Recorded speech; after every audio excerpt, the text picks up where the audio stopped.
hands of the savages, and their own bullets would have quickly stretched them on the earth had they attempted to escape. They were not long in learning, by the aid of a few English words which the natives used, that being driven back by the British troops, they were returning, vanquished and weakened, to the regions of the Upper Waikato.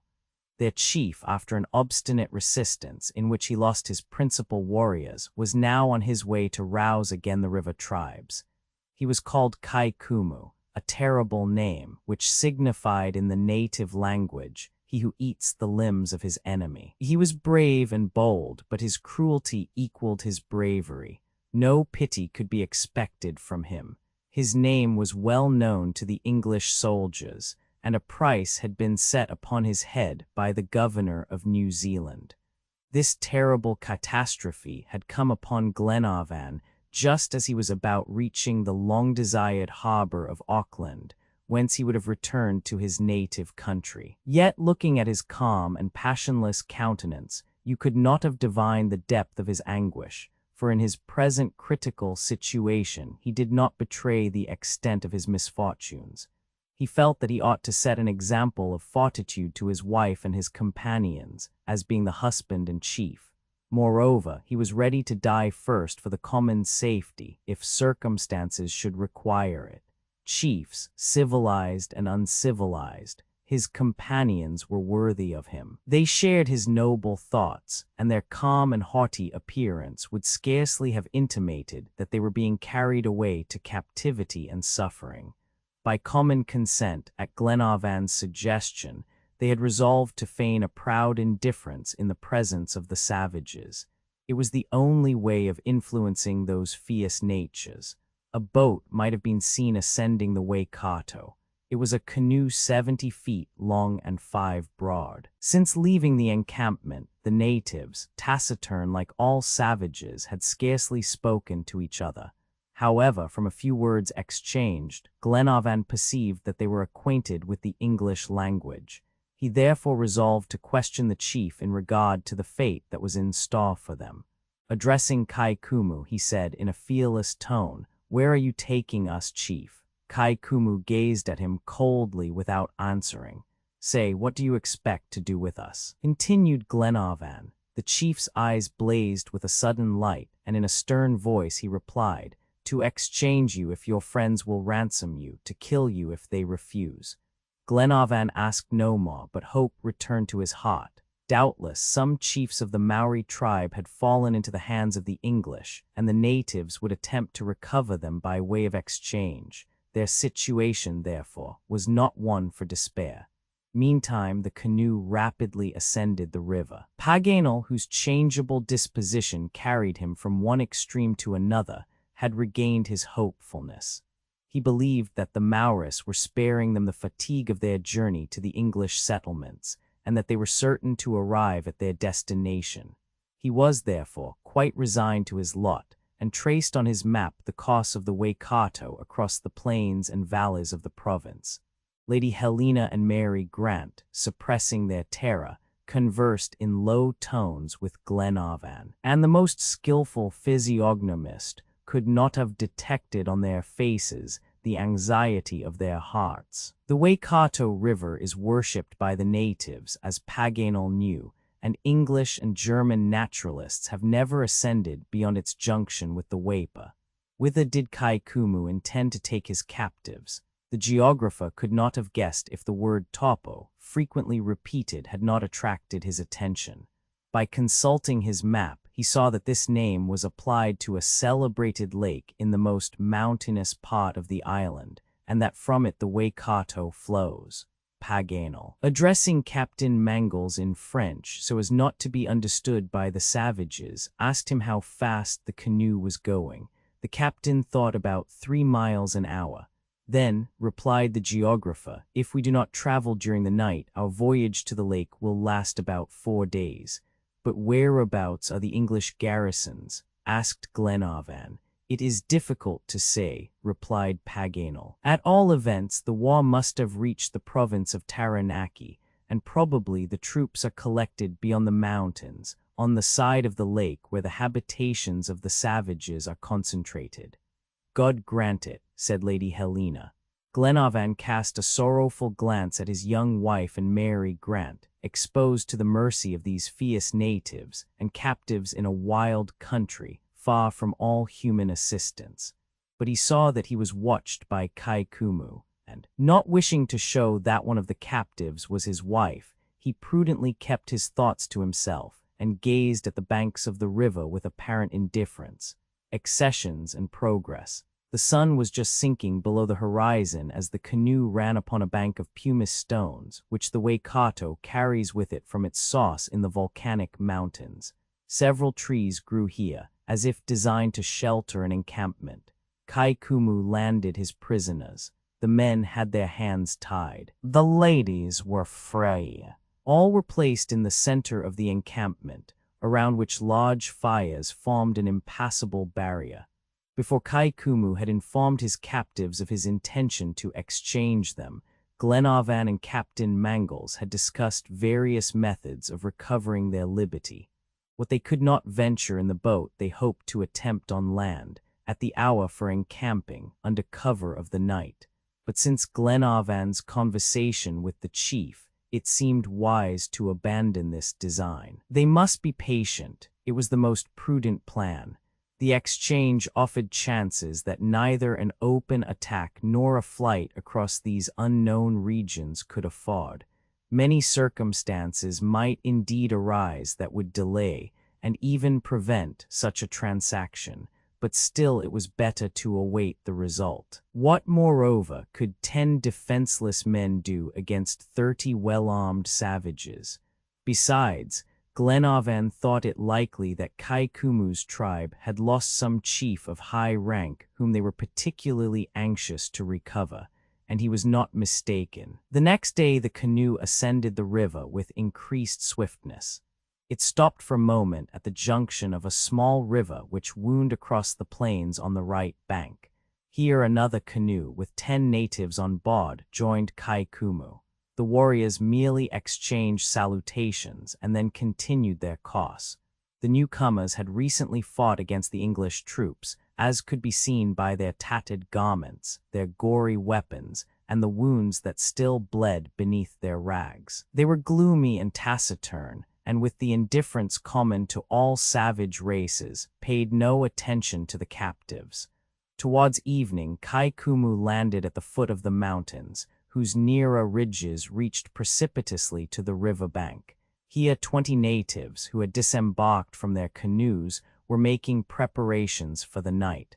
Fires blazed beneath the trees. A chief equal in rank to Kai Koumou advanced with measured pace, and rubbing his nose against that of the latter, saluted him cordially. The prisoners were stationed in the center of the encampment and guarded with extreme vigilance. The next morning the ascent of the Waikato was resumed. Other boats came from various affluents of the river. 60 warriors, evidently fugitives from the last insurrection, had now assembled and were returning, more or less wounded in the fray, to the mountain districts. Sometimes a song arose from the canoes as they advanced in single file. One native struck up the patriotic ode of the mysterious Pihe, the national hymn that calls the Maoris to battle. The full and sonorous voice of the singer waked the echoes of the mountains, and after each stanza his comrades struck their breasts and sang the warlike verses in chorus. Then they seized their oars again, and the canoes were headed upstream. During the day, a singular sight enlivened the voyage. About 4 o'clock the canoe, without lessening its speed, guided by the steady hand of the chief, dashed through a narrow gorge. Eddies broke violently against numerous small islands, which rendered navigation exceeding dangerous. Never could it be more hazardous to capsize, for the banks afforded no refuge, and whoever had set foot on the porous crust of the shore would probably have perished. At this point, the river flowed between warm springs. Oxide of iron colored the muddy ground a brilliant red, and not a yard of firm earth could be seen. The air was heavy with a penetrating sulphurous odor. The natives did not regard it, but the captives were seriously annoyed by the noxious vapors exhaled from the fishes of the soil and the bubbles that burst and discharged their gaseous contents. Yet, however disagreeable these emanations were, the eye could not but admire this magnificent spectacle. At this point, the river flowed between warm springs, and not a yard of firm earth could be seen. The canoes soon after entered a dense cloud of white smoke, whose wreaths rose in gradually decreasing circles above the river. On the shores 100 geysers, some shooting forth masses of vapor, and others overflowing in liquid columns, varied their effects like the jets and cascades of a fountain. It seemed as though some engineer was directing at his pleasure the outflowings of these springs, as the waters and vapor, mingling in the air, formed rainbows in the sunbeams. For 2 miles the canoes glided within this vapory atmosphere, enveloped in its warm waves that rolled along the surface of the water. Then the sulphurous smoke disappeared, and a pure, swift current of fresh air refreshed the panting voyagers. The region of the springs was passed. Before the close of the day 2 more rapids were ascended, and at evening Kai Koumou encamped 100 miles above the junction of the 2 streams. The river now turned towards the east, and then again flowed southward into Lake Taupo. The next morning Jacques Paganel consulted his map and discovered on the right bank Mount Torbara, which rises to the height of 3,000 feet. At noon the whole fleet of boats entered Lake Taupo, and the natives hailed with frantic gestures a shred of cloth that waved in the wind from the roof of a hut. It was the national flag. Chapter 49. Long before historic times, an abyss, 25 miles long and 20 wide, must at some period have been formed by a subsidence of subterranean caverns in the volcanic district forming the center of the island. The waters of the surrounding country have rushed down and filled this enormous cavity, and the abyss has become a lake, whose depth no one has yet been able to measure. Such is this strange Lake Taupo, elevated 1,150 feet above the level of the sea and surrounded by lofty mountains. On the west of the prisoners towered precipitous rocks of imposing form. On the north rose several distant ridges, crowned with small forests. On the east spread a broad plain furrowed by a trail and covered with pumice stones that glittered beneath a network of bushes. And on the north, behind a stretch of woodland, volcanic peaks majestically encircled this vast extent of water, the fury of whose tempests equaled that of the ocean cyclones. But Paganel was scarcely disposed to enlarge his account of these wonders, nor were his friends in a mood to listen. They gazed in silence towards the northeast shore of the lake, whither the canoe was bringing them. The mission established at Pukawa, on the western shores, no longer existed. The missionary had been driven by the war far from the principal dwellings of the insurrectionists. The prisoners were helpless, abandoned to the mercy of the vengeful Maoris, and in that wild part of the island to which Christianity has never penetrated. Kai Koumou, leaving the waters of the Waikato, passed through the little creek which served as an outlet to the river, doubled a sharp promontory, and landed on the eastern border of the lake at the base of the first slopes of Mount Manga. A quarter of a mile distant, on a buttress of the mountain, appeared a pa, a Maori fortification, situated in an impregnable position. The prisoners were taken ashore, with their hands and feet free, and conducted thither by the warriors. After quite a long detour, Glenarvan and his companions reached the pa. At noon, the whole fleet of boats entered Lake Taupo. On their arrival, the captives were terribly impressed at sight of the heads that ornamented the stakes of the second enclosure. This fortress was defended by an outer rampart of strong palisades, 15 feet high, a second line of stakes, and then a fence of osiers. Pierced with loopholes enclosed the inner space, the courtyard of the pa, in which stood several Maori tents and 40 huts which were symmetrically arranged. On their arrival, the captives were terribly impressed at sight of the heads that ornamented the stakes of the second enclosure. Lady Helena and Mary Grant turned away their eyes with more of disgust than terror. These heads had most of them belonged to hostile chiefs, fallen in battle, whose bodies had served as food for the conquerors. The geographer knew them to be such by their hollow and eyeless sockets. In Kai-Koumou's par only the heads of his enemies formed this frightful museum, and here, doubtless, more than one English skull had served to increase the size of the chief's collection. His hut, among those belonging to warriors of lower rank, stood at the rear of the pa, in front of a large open terrace. This structure was built of stakes, interlaced with branches, and lined inside with flax matting. Only one opening gave access to the dwelling. A thick curtain made of a vegetable tissue served as a door. The roof projected so as to form a watershed. Several faces carved at the ends of the rafters adorned the hut, and the curtain was covered with various imitations of foliage, symbolical figures, monsters, and graceful sculpturing, a curious piece of work fashioned by the sisters of the native decorators. Feminine oratory. Inside of the habitation, the floor was made of hard-trodden earth and raised 6 inches above the ground. Several rush screens and some mattresses, covered with woven matting of long leaves and twigs, served as beds. In the middle of the room, a hole in a stone formed the fireplace, and another in the roof answered for a chimney.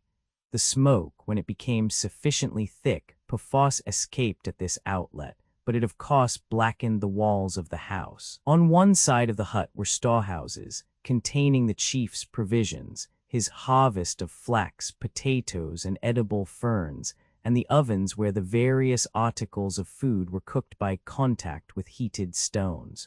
Farther off, in small pens, pigs and goats were confined, and dogs ran about seeking their scanty sustenance.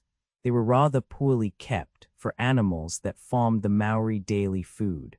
Glenarvan and his companions had taken in the whole at a glance. They awaited beside an empty hut the good pleasure of the chief, exposed to the insults of a crowd of old women who surrounded them like harpies and threatened them with their fists, crying and howling. Several English words that passed their lips clearly indicated that they were demanding immediate vengeance. In the midst of these cries and threats, Lady Helena affected a calmness that she could not feel in her heart. This courageous woman, in order that her husband's coolness might not forsake him, heroically controlled her emotions. Poor Mary Grant felt herself growing weak, and Captain Mangles supported her, ready to die in her defense. The others endured this torrent of invectives in various ways, either indifferent like the Major, or increasingly annoyed like Paganel. Glenarvan, wishing to relieve Lady Helena from the assaults of these shrews, boldly approached Kai-Koumou, and, pointing to the hideous throng, said, "Drive them away." The Maori chief gazed steadily at his prisoner without replying. Then with a gesture he silenced the noisy horde. Glenarvan bowed in token of thanks and slowly resumed his place among his friends. Kai-Koumou, fearing an insurrection of the fanatics of his tribe, now led his captives to a sacred place, situated at the other end of the pa, on the edge of a precipice. This hut rested against a rock that rose 100 feet above it, and was a steep boundary to this side of the fortification. In this consecrated temple the priests, or Arakis, instruct the New Zealanders. The building was spacious and tightly closed, and contained the holy and chosen food of the god. Here the prisoners, temporarily sheltered from the fury of the natives, stretched themselves on the flax mats. Lady Helena, her strength exhausted and her energy overcome, sank into her husband's arms. Glenarvan pressed her to his breast and said, "Courage, my dear Helena, heaven will not forsake us." Robert was scarcely within the hut before he climbed on Wilson's shoulders, and succeeded in thrusting his head through an opening between the roof and the wall, where strings of pipes were hanging.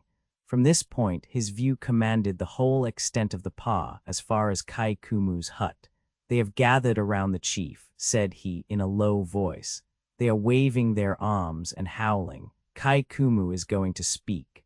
The The boy was silent for a few moments, then continued, Kai Kumu is speaking. The savages grow calm, they listen. This chief, said the major, has evidently a personal interest in protecting us. He wishes to exchange his prisoners for some chiefs of his tribe, but will his warriors consent? Yes, they are listening to him, continued Robert. They are dispersing, some return to their huts, others leave the fortification. Is it really so? Cried the major. Yes, Mr. MacNab, replied Robert. Kai Kumu remains alone with the warriors that were in the canoe. Ha, one of them is coming towards us. Robert was scarcely within the hut before he climbed on Wilson's shoulders and succeeded in thrusting his head through an opening. Get down, Robert, said Glenarvan. At this moment, Lady Helena, who had risen, seized her husband's arm. Edward, said she in a firm voice, neither Mary Grant nor I shall fall alive into the hands of those savages. And so saying, she presented to her husband a loaded revolver. A weapon, exclaimed Glenarvan, whose eyes suddenly brightened. Yes, the Maoris do not search their female prisoners, but this weapon is for us, Edward, not for them. Glenarvan, said MacNab quickly, hide the revolver. It is not time yet. The weapon was immediately concealed in his clothes. The mat that closed the entrance of the hut was raised. A native appeared. He made a sign to the captives to follow him. Glenarvan and his companions passed through the pa and stopped before Kai Kumu. Around him were assembled the principal warriors of his tribe, among whom was seen the chief whose canoe had first joined Kai Kumu on the river. He was a man of about 40, robust and of fierce and cruel aspect. His name was Karatete, which means in the native language, the irascible. Kai Kumu treated him with some respect, and from the delicacy of his tattooing it was evident that he occupied a high rank in his tribe. An observer, however, would have detected a rivalry between the two chiefs. The major, indeed, perceived that Karatete's influence surpassed that of Kai Kumu. They both ruled the powerful tribes of the Waikato with equal rank, and during this interview, although Kai Kumu smiled, his eyes betrayed a deep hostility. He now questioned Glenarvan. You are English, said he.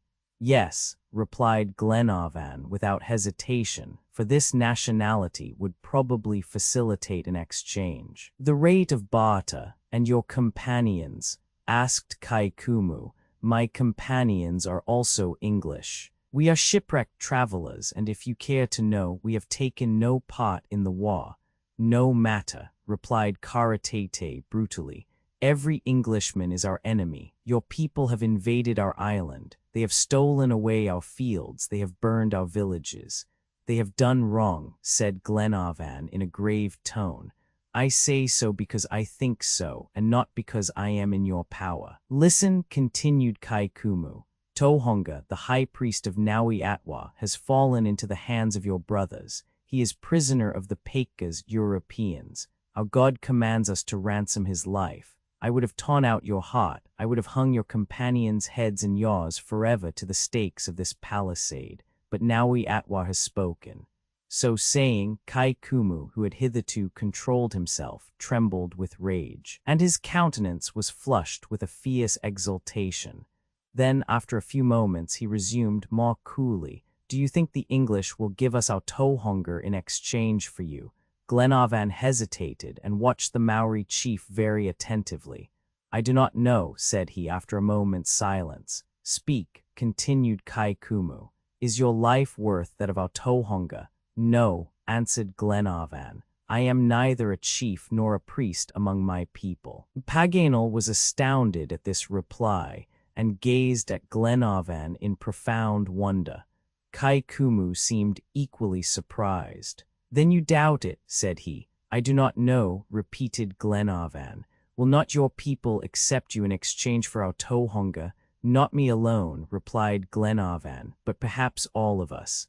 Among the Maoris, said Kai Kumu, it is 1-for-1.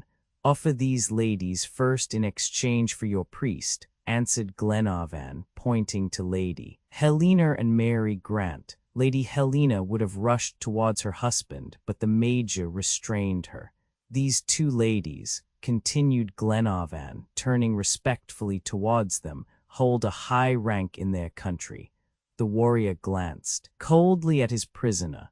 A malicious smile passed over his face, but he almost instantly repressed it and replied in a voice which he could scarcely control. Do you hope, then, to deceive Kai Kumu by false words, cursed European? Do you think that Kai Kumu's eyes cannot read your heart? Then, pointing to Lady Helena, he said, That is your wife, no mine, cried Karatete. Then, pushing back the prisoners, the chief laid his hand on Lady Helena's shoulder, who grew pale at the touch. Edward, cried the unfortunate woman in terror. Glenarvan, without uttering a word, raised his arm. A report resounded. Karatete fell dead. At this sound, a crowd of natives issued from the huts. The pa was filled in an instant. 100 arms were raised against the captives. Glenarvan's revolver was snatched from his hand. Kai Kumu cast a strange look at Glenarvan, and then, guarding with one hand the person of him who had fired, he controlled with the other the throng that was rushing upon the Europeans. At last his voice rose above the tumult. Taboo, taboo, cried he. At last his voice rose above the tumult. Taboo, taboo, cried he. At this word the crowd fell back before Glenarvan and his companions, thus temporarily preserved by a supernatural power. A few moments after they were led back to the temple that served as their prison, but Robert Grant and Paganel were no longer with them. Chapter 50. Kai Kumu, according to a custom quite ordinary in New Zealand, joined the rank of priest to that of chief, and could, therefore, extend to persons or objects the superstitious protection of the taboo. The taboo, which is common to the tribes of Polynesia, has the power to prohibit at once all connection with the object or person tabooed. According to the Maori religion, whoever should lay his sacrilegious hand on what is declared taboo would be punished with death by the offended god, and in case the divinity should delay to avenge his own insult, the priests would not fail to excite his anger. As for the prisoners confined in the temple, the taboo had rescued them from the fury of the tribe. Some of the natives, the friends and partisans of Kai Kumu, had stopped suddenly at the command of their chief and had protected the captives. The tortures of suspense. Glenarvan, however, was not blind to the fate that was reserved for him. Only his death could atone for the murder of a chief. Among savage races, death is always preceded by a protracted torture. He therefore expected to cruelly expiate the righteous indignation that had nerved his arm, but hoped that Kai Kumu's rage would fall only on himself. What a night he and his companions passed! Who could depict their anguish or measure their sufferings? Neither poor Robert nor brave Paganel had reappeared, but how could they doubt their fate? Were they not the first victims of the natives' vengeance? All hope had vanished even from the heart of the Major, who did not easily despair. John Mangles felt himself growing mad at sight of the sad dejection of Mary Grant, thus separated from her brother. Glenarvan thought of that terrible request of Lady Helena, who, rather than yield to torture or slavery, preferred to die by his hand. Could he summon this fearful courage? As for an escape, that was plainly impossible. 10 warriors armed to the teeth guarded the entrance of the temple. Morning came at last. There had been no communication between the natives and the prisoners. The hut contained a considerable quantity of food, which the unfortunates scarcely touched. Hunger gave place to grief. The day passed without bringing a change or a hope. Doubtless the hour for the dead chief's funeral and their torture would be the same. However, although Glenarvan concluded that Kai Kumu must have abandoned all idea of exchange, the Major on this point retained a gleam of hope. "Who knows," said he, reminding Glenarvan of the effect produced upon the chief by the death of Karatete. "Who knows but that Kai Kumu in reality feels obliged to you?" But in spite of these observations, Glenarvan would no longer hope. The next day also passed away without the preparations for torture being made. The reason of the delay was this. The Maoris believe that the soul, for 3 days after death, inhabits the body of the deceased, and therefore during this time the corpse remains unburied. This custom was rigorously observed, and for 2 days the pa was deserted. Captain Mangles frequently stood on Wilson's shoulders and surveyed the fortification. No native was seen, only the sentinels guarded in turn at the door of their prison. But on the 3rd day the huts were opened. The savages, men, women, and children, to the number of several hundreds, assembled in the pa, silent and calm. Kai Kumu came out of his house, and surrounded by the principal warriors of his tribe, took his place on a mound several feet high in the center of the fortification. The crowd of natives formed a semicircle around him, and the whole assembly preserved absolute silence. At a sign from the chief, a warrior advanced towards the temple. "Remember," said Lady Helena to her husband. Glenarvan clasped his wife to his heart. At this moment Mary Grant approached John Mangles. "Lord and Lady Glenarvan," said she, "I think that, if a wife can die by the hand of her husband to escape a degrading existence, a maiden can likewise die by the hand of her lover. John, for I may tell you at this critical moment, have I not long been your betrothed in the depths of your heart? May I rely upon you, dear John, as Lady Helena does upon Lord Glenarvan?" "Mary," cried the young captain in terror.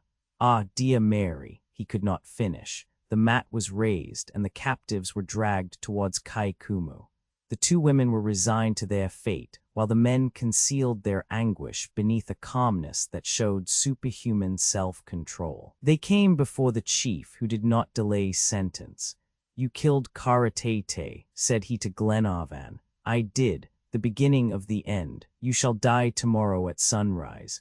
"Alone?" inquired Glenarvan, whose heart beat quickly. "What, as if our Tohonga's life were not more precious than yours?" cried Kai Kumu, whose eyes expressed a fierce regret. At this moment a commotion took place among the natives. Glenarvan cast a rapid glance around him. Crowd opened, and a warrior, dripping with sweat and overcome with fatigue, appeared. As soon as Kai Kumu perceived him, he said in English, evidently that he might be understood by the captives, "You come from the camp of the Pale Faces." "Yes," replied the Maori. "You saw the prisoner, our Tohonga." "I did." "Is he living?" "He is dead. The English have shot him." The fate of Glenarvan and his companions was settled. "You shall all die tomorrow at daybreak," cried Kai Kumu. The unfortunates were therefore to suffer a common death. Lady Helena and Mary Grant raised towards heaven a look of thankfulness. The captives were not taken back to the temple. They were to attend that day the funeral of the dead chief, and the bloody ceremonies connected therewith. A party of natives conducted them to the foot of an enormous kuti, where these guardians remained without losing sight of their prisoners. The rest of the tribe, absorbed in their official mourning, seemed to have forgotten them. The customary 3 days had elapsed since the death of Karatete. The soul of the deceased had therefore forever abandoned its mortal abode. The sacred rites began. The body was carried to a small mound in the center of the fortification, clothed in splendid costume and enveloped in a magnificent flaxen mat. The head was adorned with plumes and wore a crown of green leaves. The face, arms, and breast had been rubbed with oil, and therefore showed no mortification. The parents and friends of the deceased came to the foot of the mound, and all at once, as if some director were beating time to a funeral dirge, a great concert of cries, groans, and sobs arose on the air. They mourned the dead in plaintive and modulated cadences. His relations struck their heads together. His kinswomen lacerated their faces with their nails, and showed themselves more lavish of blood than of tears. These unfortunate females conscientiously fulfilled their barbarous duty. But these demonstrations were not enough to appease the soul of the deceased, whose wrath would doubtless have smitten the survivors of his tribe, and his warriors, as they could not recall him to life, wished that he should have no cause to regret in the other world the happiness of this. Karatete's wife was not to forsake her husband in the tomb. Moreover, the unfortunate woman would not have been allowed to survive him. It was the custom, in accordance with duty, and examples of such sacrifices are not wanting in New Zealand history. The woman appeared. She was still young. Her hair floated in disorder over her shoulders. Vague words, lamentations, and broken phrases in which she celebrated the virtues of the dead interrupted her groans, and in a final paroxysm of grief, she stretched herself at the foot of the mound, beating the ground with her head. At this moment, Kaikumu approached her. Suddenly, the unfortunate victim rose, but a violent blow with the meirei, a formidable club wielded by the hand of the chief, struck her lifeless to the earth. Poor humanity! Frightful cries at once broke forth. 100 arms threatened the captives, who trembled at the horrible sight, but no one stirred, for the funeral ceremonies were not ended.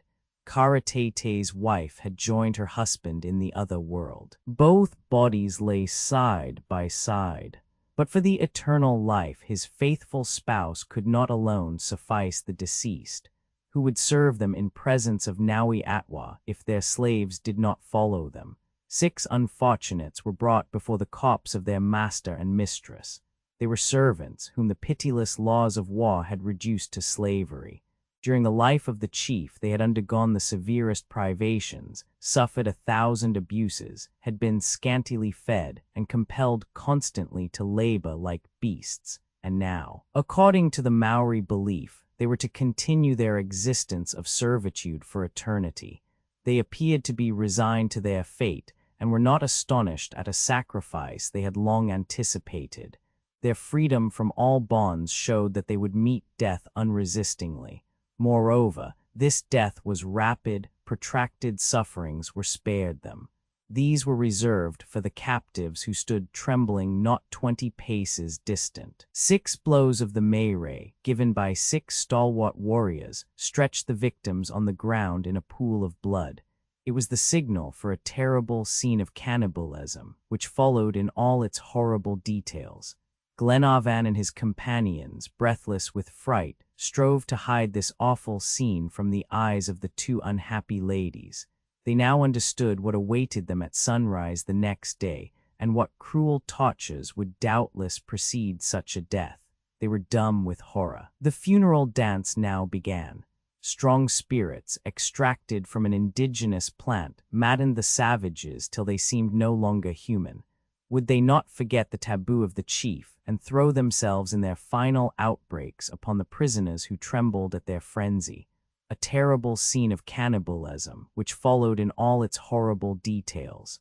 The corpses, folded together in a sitting posture and tied in their clothes by a girdle of withes, were placed on this primitive bier. But Kaikumu had preserved his reason in the midst of the general intoxication.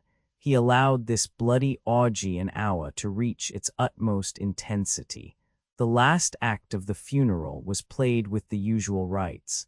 The bodies of Karatete and his wife were taken up, and their limbs bent and gathered against the stomach, according to the New Zealand custom. The place for the tomb had been chosen outside of the fortification, about 2 miles distant, on the summit of a small mountain called Maunganamu, situated on the right shore of the lake. Thither the bodies were to be carried. 2 very rude palanquins, or rather litters, were brought to the foot of the mound. The corpses, folded together in a sitting posture and tied in their clothes by a girdle of withes, were placed on this primitive bier. 4 warriors bore it between them, and the entire tribe, chanting the funeral hymn, followed them in procession to the place of burial. The captives, who were always watched, saw them leave the inner enclosure of the pa, and then the songs and cries gradually died away. For about half an hour, this funeral escort continued in sight, in the depths of the valley. Finally, they perceived it again winding along the mountain paths. The distance gave a fantastic appearance to the undulating movements of the long, sinuous column. The tribe stopped at the summit of the mountain, which was 800 feet high, at the place prepared for Karatete's interment.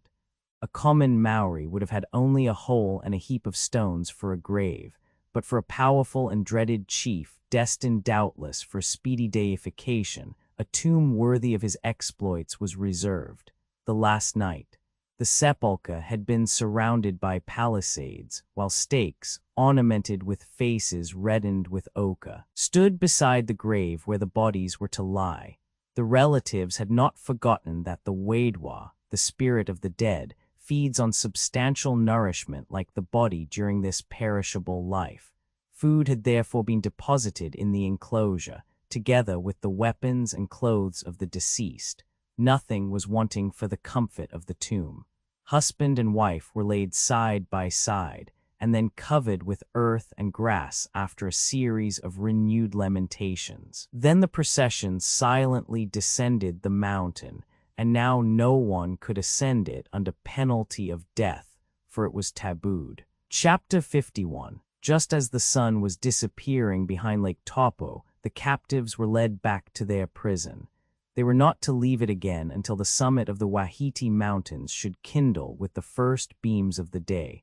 One night remained to prepare for death. In spite of the faintness, in spite of the horror with which they were seized, they shared their repast in common. "We shall need all the strength possible to face death," said Glenarvan. "We must show these barbarians how Europeans and Christians can die." The meal being finished, Lady Helena repeated the evening prayer aloud, while all her companions with uncovered heads joined her. Having fulfilled this duty and enjoyed this privilege, the prisoners embraced each other. Lady Helena and Mary Grant then retired to one corner of the hut and stretched themselves upon a mat. Sleep, which soothes all woes, soon closed their eyes, and they slumbered in each other's arms, overcome by fatigue and long wakefulness. Glenarvan, taking his friends aside, said, "My dear companions, our lives and those of these poor ladies are in God's hands. If heaven has decreed that we shall die tomorrow, we can, I am sure, die like brave people, like Christians, ready to appear fearlessly before the final judge. God, who does read the secrets of the soul, knows that we are fulfilling a noble mission. If death awaits us instead of success, it is His will, however severe His decree may be. I shall not murmur against it, but this is not death alone. It is torture, disgrace, and here are two women." Glenarvan's voice, hitherto firm, now faltered. He paused to control his emotion. After a moment's silence, he said to the young captain, "John, you have promised Mary Grant what I have promised Lady Helena. What have you resolved?" "This promise," replied John Mangles, "I believe I have the right in the sight of God to fulfill." "Yes, John, but we have no weapons." "Here is one," answered John, displaying a poniard. "I snatched it from Karatete's hands when he fell at your feet. My lord, he of us who survives the other shall fulfill this vow." At these words, a profound silence reigned in the hut. At last the major interrupted it by saying, "My friends, reserve this extreme measure till the last moment. I am no advocate of what is irremediable." "I do not speak for ourselves," replied Glenarvan. "We can brave death, whatever it may be. Ah, if we were alone! 20 times already would I have urged you to make a sally and attack those wretches. But the approach of day." At this moment, Captain Mangles raised the mat and counted 25 natives who were watching at the door of their prison. A great fire had been kindled, which cast a dismal light over the irregular outlines of the pa. Some of these savages were stretched around the fire, and others, standing and motionless, were darkly defined against the bright curtain of flame. It is said that between the jailer who watches and the prisoner who wishes to escape, the chances are on the side of the latter. Indeed, the design of one is stronger than that of the other, for the first may forget that he is guarding, but the second cannot forget that he is guarded. The captive thinks oftener of escaping than his guardian thinks of preventing his escape. But here it was hate and vengeance that watched the prisoners, and not an indifferent jailer. They had not been bound, for bonds were useless where 25 men guarded the only outlet of the prison. This hut was built against the rock that terminated the fortification, and was only accessible by a narrow passage that connected it with the front of the pa. The other two sides of the building were flanked by towering precipices and stood on the verge of an abyss 100 feet deep. A descent this way was therefore impossible. There was no chance of escaping in the rear, which was guarded by the enormous rock. The only exit was the door of the temple, and the Maoris defended the narrow passage that connected it with the pa. All escape was therefore out of the question, and Glenarvan, after examining the walls of his prison, was forced to acknowledge this disheartening fact. Meantime, the hours of this night of anguish were passing away. Dense darkness had covered the mountain. Neither moon nor stars illumined the deep shades. A few gusts of wind swept along the side of the pa. The stakes of the hut groaned. The fire of the natives suddenly revived at this passing draught, and the flames cast rapid flashes into the temple, illumining for a moment the group of prisoners. These poor people were absorbed with their last thoughts. A deathly silence reigned in the hut. It must have been about 4 o'clock in the morning when the Major's attention was attracted by a slight sound that seemed to come from behind the rear stakes in the back wall that lay towards the rock. At first he was indifferent to the noise, but finding that it continued, he listened. At last, puzzled by its persistence, he put his ear close to the ground to hear better. It seemed as if someone was scraping and digging outside. When he was certain of this fact, he passed quietly towards Glenarvan and the captain and led them to the rear of the hut. "Listen," said he, in a low voice, motioning to them to bend down. The scrapings became more and more audible. They could hear the little stones grate under the pressure of a sharp instrument and fall down outside. "Some creature in its burrow," said Captain Mangles. Glenarvan, with bewildered gaze, stood astonished. "Who knows," said he, "but that it is a man or animal," replied the Major. "I will know what is going on." Wilson and Olbinett joined their companions, and all began to dig in the wall, the captain with his poniard, the others with stones pulled out of the ground, or with their nails, while Mulrady, stretched on the earth, watched the group of natives through the loophole of the mat. But they were motionless around the fire, and did not suspect what was transpiring 20 paces from them. The soil was loose and crumbling, and lay upon a bed of clay, so that, in spite of the want of tools, the hole rapidly enlarged. It was soon evident that somebody, clinging to the sides of the pa, was making a passage in its outer wall. What could be the object? Did he know of the existence of the prisoners, or could a mere chance attempt at escape explain the work that seemed nearly completed? Heavenly help from an earthly hand. The captives redoubled their efforts. Their lacerated fingers bled, but still they dug on. After half an hour's labor, the hole they were drilling had reached a depth of 3 feet. They could perceive by the sounds, which were now more distinct, that only a thin layer of earth prevented immediate communication. A few moments more elapsed, when suddenly the Major drew back his hand, which was cut by a sharp blade. He suppressed a cry that was about to escape him. Captain Mangles, holding out his poniard, avoided the knife that was moving out of the ground, but seized the hand that held it. It was the hand of a woman or a youth, a European hand. Not a word had been uttered on either side. There was plainly an object in keeping silent. "Is it Robert?" murmured Glenarvan. But though only whispering this name, Mary Grant, awakened by the movement that was taking place in the hut, glided towards Glenarvan, and, seizing this hand all soiled with mud, covered it with kisses. "It is you, cried the young girl, who could not be mistaken. "You, my Robert." "Yes, little sister," replied Robert. "I am here to save you all, but silence." "Brave lad," repeated Glenarvan. "Keep watch of the savages outside," continued Robert. Mulrady, whose attention had been diverted for a moment by the appearance of the hand, resumed his post of observation. "All is well," said he. "Only 4 warriors are watching now. The others have fallen asleep." "Courage," replied Wilson. In an instant the hole was widened, and Robert passed from the arms of his sister into those of Lady Helena. Around his body was wound a rope of flax. my boy, murmured Lady Helena. These savages did not kill you. No, madam, replied Robert. Somehow during the uproar I succeeded in escaping their vigilance. I crossed the yard. For 2 days I kept hidden behind the bushes. At night I wandered about, longing to see you again. While the tribe were occupied with the funeral of the chief, I came and examined this side of the fortification where the prison stands and saw that I could reach you. I stole this knife and rope in a deserted hut. The tufts of grass in the bushes helped me to climb. By chance I found a kind of grotto hollowed out in the very rock against which this hut rests. I had only a few feet to dig in the soft earth, and here I am.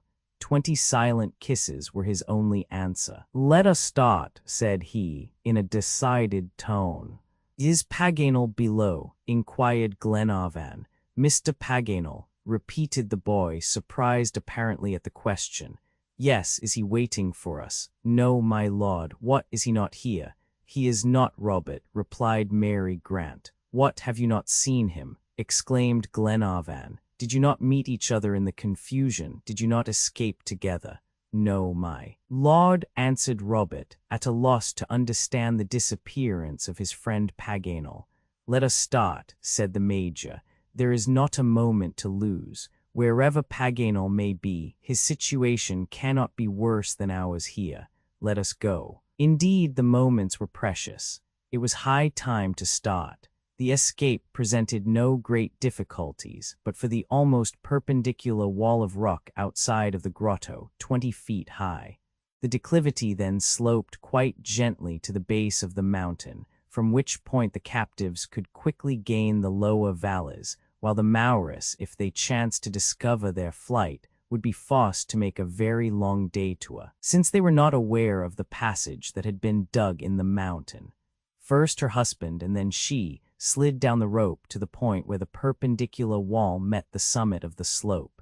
They now prepared to escape, and every precaution was taken to ensure their success. The captives crawled one by one through the narrow passage and found themselves in the grotto. Captain Mangles, before leaving the hut, concealed all traces of their work and glided in his turn through the opening, which he closed with the mats. Their outlet was therefore entirely hidden.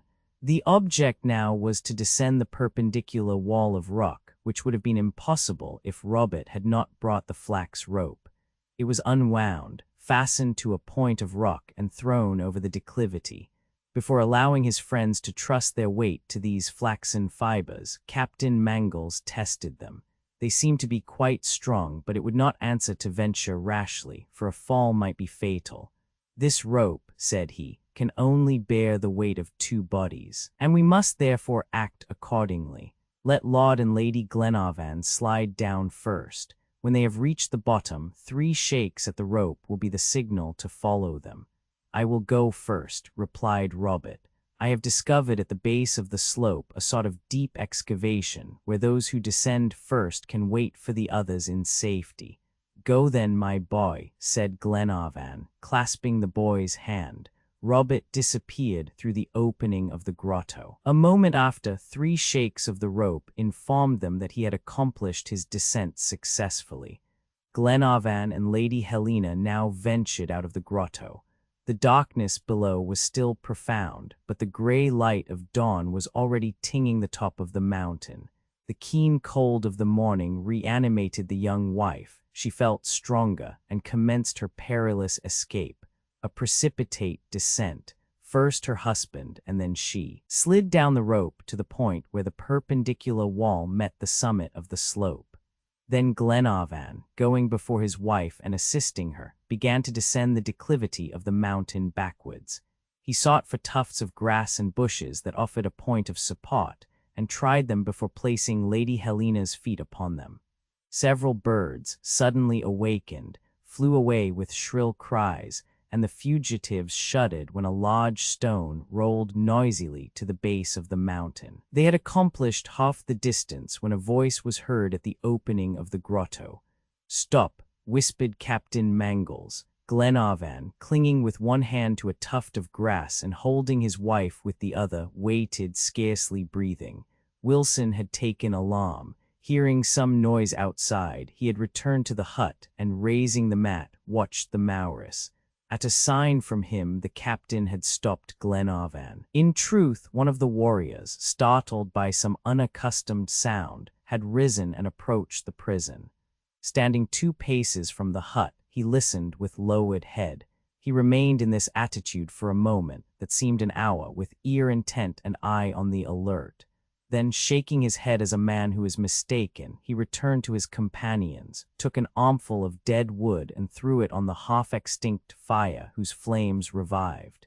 His face, brightly illumined by the blaze, betrayed no more anxiety, and after gazing at the first glimmers of dawn that tinged the horizon, he stretched himself beside the fire to warm his cold limbs. "All right," said Wilson. The captain made a sign to Glenarvan to continue his descent. The latter accordingly slid gently down the slope, and soon Lady Helena and he stood on the narrow path where Robert was waiting for them. The rope was shaken 3 times, and next Captain Mangles, followed by Mary Grant, took the same perilous course. They were successful and joined Lord and Lady Glenarvan. 5 minutes later, all the fugitives, after their fortunate escape from the hut, left this temporary retreat, and avoiding the inhabited shores of the lake, made their way by narrow paths farther down the mountain. They advanced rapidly, seeking to avoid all points where they might be seen. They did not speak, but glided like shadows through the bushes. Where were they going? At random, it is true, but they were free. About 5 o'clock day began to break. Purple tints colored the lofty banks of clouds. The mountain peaks emerged from the mists of the morning. The orb of day would not be long in appearing, and instead of being the signal for torture, was to betray the flight of the condemned. Before this dreaded moment arrived, it was important that the fugitives should be beyond the reach of the savages, but they could not advance quickly, for the paths were steep. Lady Helena scaled the declivities, supported and even carried by Glenarvan, while Mary Grant leaned upon the arm of her betrothed. Robert, happy and triumphant, whose heart was full of joy at his success, took the lead, followed by the 2 sailors. For half an hour the fugitives wandered at a venture.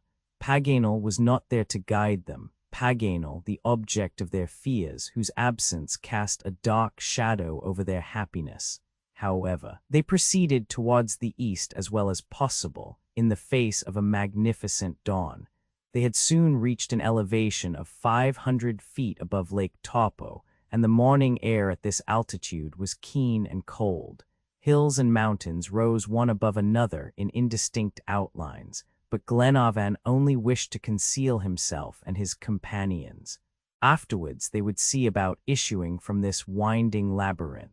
They saw, but were also seen. At last the sun appeared, and flashed his first rays into the faces of the fugitives. Suddenly a terrible yelling, the concentrated union of 100 voices, broke forth upon the air.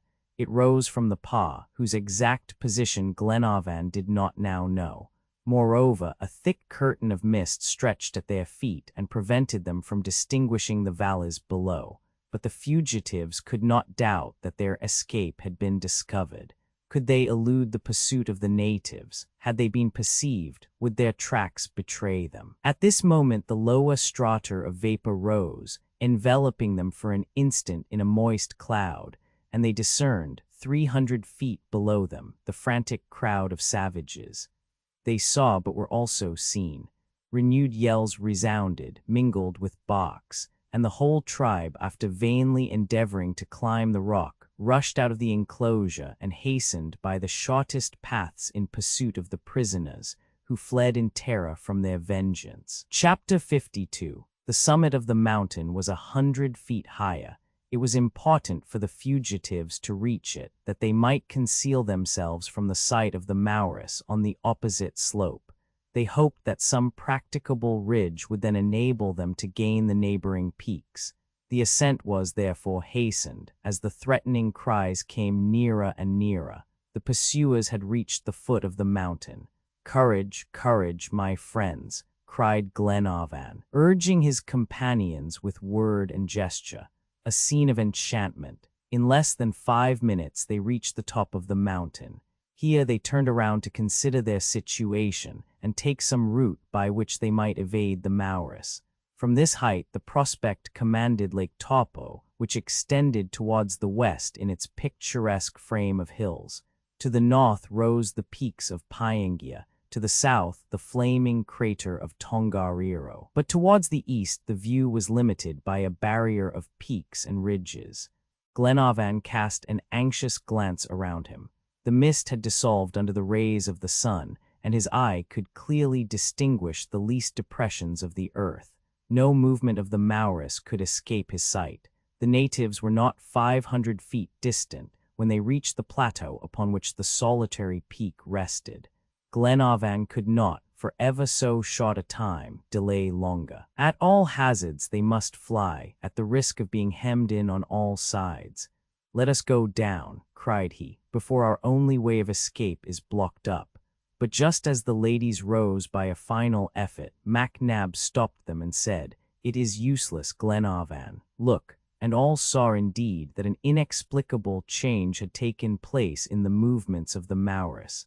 Their pursuit had been suddenly interrupted. Their ascent of the mountain had ceased, as if by an imperious interdict. The crowd of natives had checked their swiftness and halted like the waves of the sea before an impassable rock.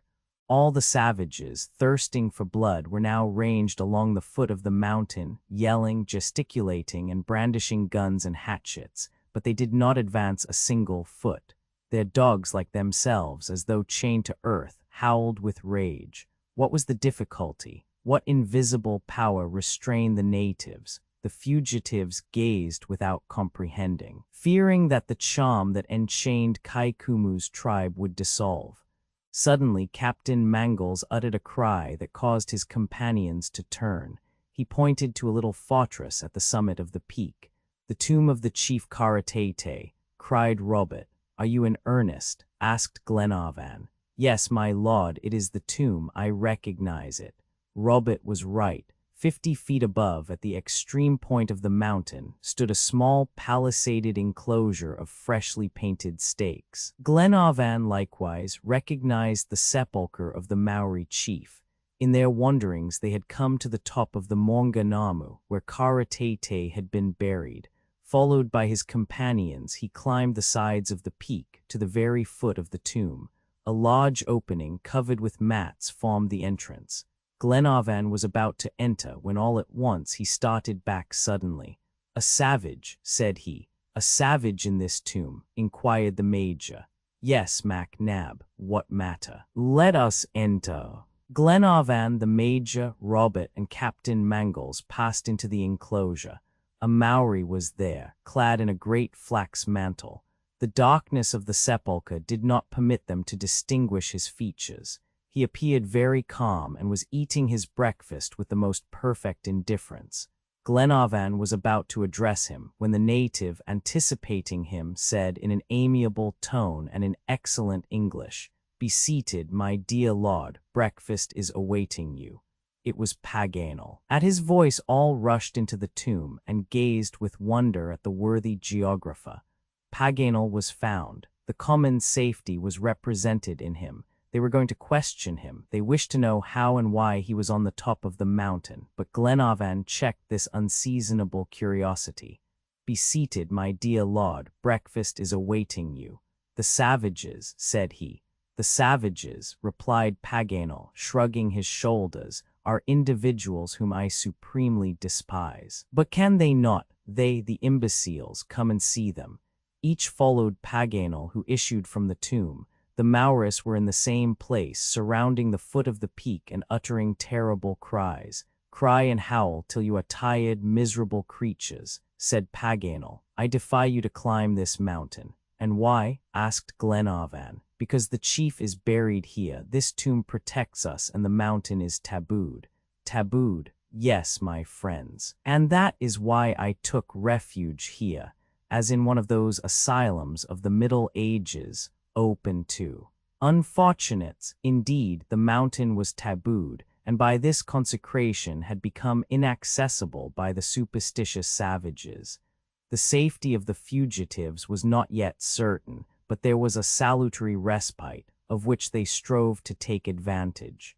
Glenarvan, a prey to unspeakable emotion, did not venture a word, while the Major nodded his head with an air of genuine satisfaction. "And now, my friends," said Paganel, "if these brutes expect us to test their patience, they are mistaken. In 2 days we shall be beyond the reach of these rascals." "We will escape," said Glenarvan. "But how?" "I do not know," replied Paganel, "but we will do so all the same."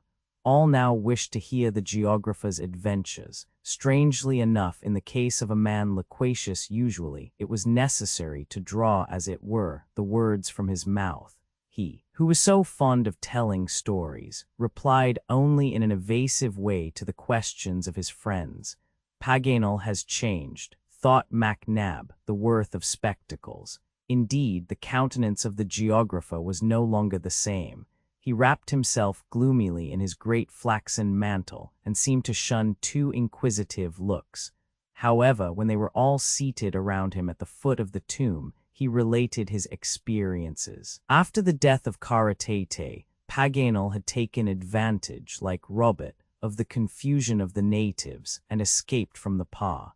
But less fortunate than young Grant, he had fallen upon an encampment of Maoris, who were commanded by a chief of fine form and intelligent appearance, who was evidently superior to all the warriors of his tribe.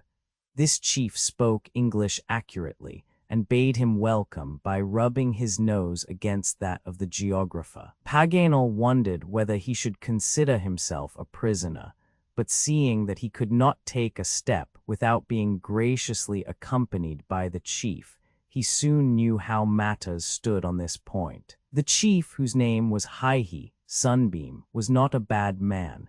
The spectacles and telescope gave him a high opinion of Paganel, whom he attached carefully to his person, not only by his benefits but by strong flaxen ropes, especially at night. This novel situation lasted 3 long days. Was he well or badly treated? Both, as he stated, without further explanation.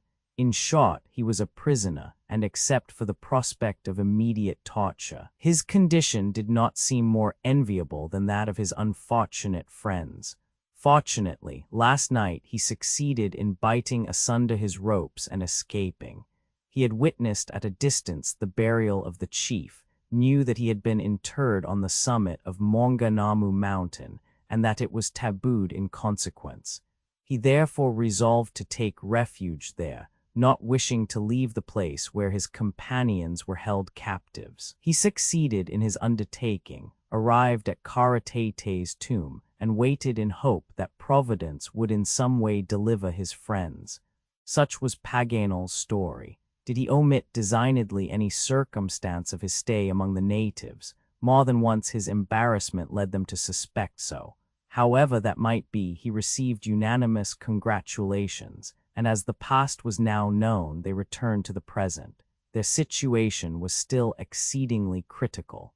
The natives, if they did not venture to climb the mountain, expected that hunger and thirst would force their prisoners to surrender. It was only a matter of time, and the savages had great patience.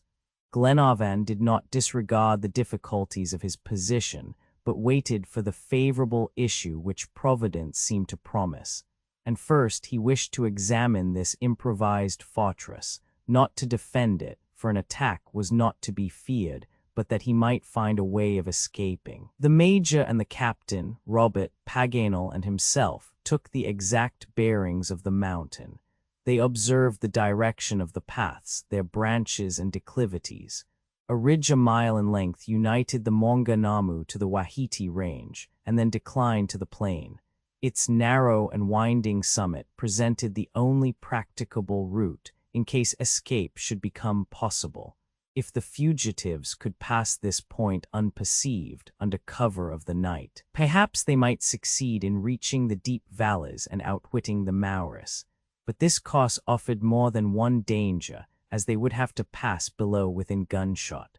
The bullets of the natives on the lower ramparts of the palm might intercept them and form a barrier that no one could safely cross.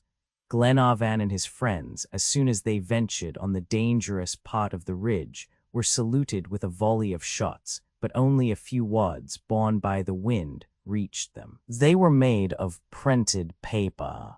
Paganel picked them up out of curiosity, but it was difficult to decipher them. A strange colportua.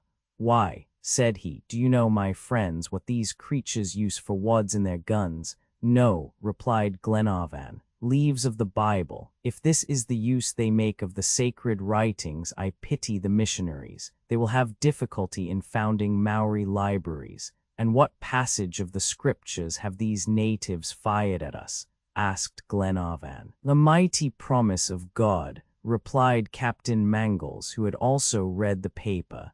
"It bids us hope in him," added the young captain, with the unshaken conviction of his Scottish faith. "Read, John," said Glenarvan. He read this line, which had so strangely reached them. "Because he hath set his love upon me, therefore will I deliver him." Psalm XCI. "Aye, my friends," said Glenarvan, "we must make known the words of hope to our brave and dear ladies. Here is something to reanimate their hearts." Glenarvan and his companions ascended the steep paths of the peak and proceeded towards the tomb, which they wished to examine. On the way they were astonished to feel, at short intervals, a certain trembling of the ground. It was not an irregular agitation, but that continued vibration which the sides of a boiler undergo when it is fully charged. Steam, in large quantities, generated by the action of subterranean fires, seemed to be working beneath the crust of the mountain. This peculiarity could not astonish people who had passed between the warm springs of the Waikato. They knew that this region of Ikanamaui is volcanic. It is like a sieve, from the holes of which ever issue the vapors of subterranean laboratories. Paganel, who had already observed this, called the attention of his friends to the circumstance. The Maunganamu is only one of those numerous cones that cover the central portion of the island. The least mechanical action could provoke the formation of a crater in the clayey soil. "And yet," said Glenarvan, "we seem to be in no more danger here than beside the boiler of the Duncan. This crust is firm." "Certainly," replied the Major, "but a boiler, however strong it may be, will always burst at last after too long use." "Mac Nab," said Paganel, "I do not desire to remain on this peak. Let heaven show me a way of escape, and I will leave it instantly." Lady Helena, who perceived Lord Glenarvan, now approached. "My dear Edward," said she, "you have considered our position. Are we to hope or fear?" "Hope, my dear Helena," replied Glenarvan. "The natives will never come to the top of the mountain, and we shall have abundant time to form a plan of escape. Moreover, madam," said Captain Mangles, "God himself encourages us to hope." So saying, he gave her the text of the Bible which had been sent to them. She and Mary Grant, whose confiding soul was always open to the ministrations of heaven, saw, in the words of the Holy Book, an infallible pledge of safety. "Now to the tomb," cried Paganel gaily. "This is our fortress, our castle, our dining room, and our workshop. No one is to disarrange it. Ladies, permit me to do the honors of this charming dwelling." All followed the good-natured Paganel. When the savages saw the fugitives desecrate anew this tabooed sepulchre, they fired numerous volleys and uttered yells no less terrible. But fortunately their bullets could not reach as far as their cries, for they only came halfway, while their vociferations were lost in empty air, board and lodging. Lady Helena, Mary Grant, and their companions, quite reassured at seeing that the superstition of the Maoris was still stronger than their rage, entered the tomb. It was a palisade of red-painted stakes. Symbolical faces, a real tattooing on wood, described the nobleness and exploits of the deceased. Strings of pipes, shells, and carved stones extended from one stake to another. Inside, the earth was hidden beneath a carpet of green leaves. In the center, a slight protuberance marked the freshly made grave. Here reposed the weapons of the chief, his guns loaded and primed, his lance, his splendid hatchet of green jade, with a supply of powder and balls sufficient for the hunts of the other world. Here is a whole arsenal, said Paganel, of which we will make a better use than the deceased. It is a good idea of these savages to carry their weapons to heaven with them. But these are English guns, said the Major. Doubtless, replied Glenarvan, it is a very foolish custom to make presents of firearms to the savages, who then use them against the invaders, and with reason. At all events, these guns will be useful to us. But still more useful, said Paganel, will be the provisions and water intended for Kara-Tay-Tay. The parents and friends of the dead had indeed faithfully fulfilled their duties. The amount of food testified their esteem for the virtues of the chief. There were provisions enough to last 10 persons 15 days, or rather the deceased for eternity. They consisted of ferns, sweet yams, and potatoes, which were introduced some time before by the Europeans. Tall vases of fresh water stood near, and a dozen baskets, artistically woven, contained numerous tablets of green gum. The fugitives were, therefore, fortified for several days against hunger and thirst, and they needed no urging to take their first meal at the chief's expense. Glenarvan directed Mr. Albinet's attention to the food necessary for his companions, but he, with his usual exactness, even in critical situations, thought the bill of fare rather scanty. Moreover, he did not know how to prepare the roots, and there was no fire. But Paganel solved the difficulty, and advised him to simply bury his ferns and potatoes in the ground itself, for the heat of the upper strata was very great. Albinet, however, narrowly escaped a serious scalding, for, just as he had dug a hole to put his roots in, a stream of watery vapor burst forth and rose to the height of several feet. The steward started back in terror. "Close the hole," cried the Major, who, with the aid of the 2 sailors, covered the orifice with fragments of pumice stone, while Paganel murmured these words, "Well, well, ha, ha, very natural. You are not scalded?" inquired MacNab of Albinet. "No, Mr. MacNab," replied the steward. "But I scarcely expected so many blessings," added Paganel in a mirthful tone. "Consider Kara-Tay-Tay's water and provisions, and the fire of the earth. This mountain is a paradise. I propose that we found a colony here, cultivate the soil, and settle for the rest of our days. We will be Robinson Crusoes of Maunganamu. Indeed, I look in vain for any deficiency on this comfortable peak." "Nothing is wanting if the earth is firm," replied Captain Mangles. "Well, it was not created yesterday," said Paganel. "It has long resisted the action of internal fires, and will easily hold out till our departure." "Breakfast is ready," announced Mr. Albinet, as gravely as if he had been performing his duties at Malcolm Castle. The fugitives at once sat down near the palisade, and enjoyed the repast that Providence had so opportunely furnished to them in this critical situation. No one appeared particular about the choice of food, but there was a diversity of opinion concerning the edible ferns. Some found them sweet and pleasant, and others mucilaginous, insipid, and acrid. The sweet potatoes cooked in the hot earth were excellent. The steward started back in terror. Their hunger being satiated, Glenarvan proposed that they should, without delay, arrange a plan of escape. "So soon," said Paganel in a truly piteous tone. "What are you thinking already of leaving this delightful place?" "I think, first of all," replied Glenarvan, "that we ought to attempt an escape before we are forced to it by hunger. We have strength enough yet, and must take advantage of it. Tonight let us try to gain the eastern valleys and cross the circle of natives under cover of the darkness." "Exactly," answered Paganel, "if the Maoris will let us pass." "And if they prevent us?" asked Captain Mangles. "Then we will employ the great expedients," said Paganel. "You have great expedients, then?" inquired the Major. "More than I know what to do with," rejoined Paganel without further explanation. They could now do nothing but wait for night to attempt crossing the line of savages who had not left their position. Their ranks even seemed increased by stragglers from the tribe. Here and there freshly kindled fires formed a flaming girdle around the base of the peak. When darkness had invaded the surrounding valleys, the Maunganamu seemed to rise from a vast conflagration, while its summit was lost in a dense shade. 600 feet below were heard the tumult and cries of the enemy's camp. At 9 o'clock it was very dark, and Glenarvan and Captain Mangles resolved to make an exploration before taking their companions on this perilous journey. They noiselessly descended the declivity some distance and reached the narrow ridge that crossed the line of natives 50 feet above the encampment.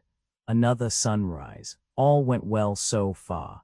The Maoris, stretched beside their fires, did not seem to perceive the two fugitives who advanced a few paces farther. But suddenly, to the left and right of the ridge, a double volley resounded. "Back!" cried Glenarvan. "These bandits have eyes like a cat and the guns of riflemen." Captain Mangles and he descended at once the precipitous slopes of the mountain and speedily assured their terrified friends of their safety.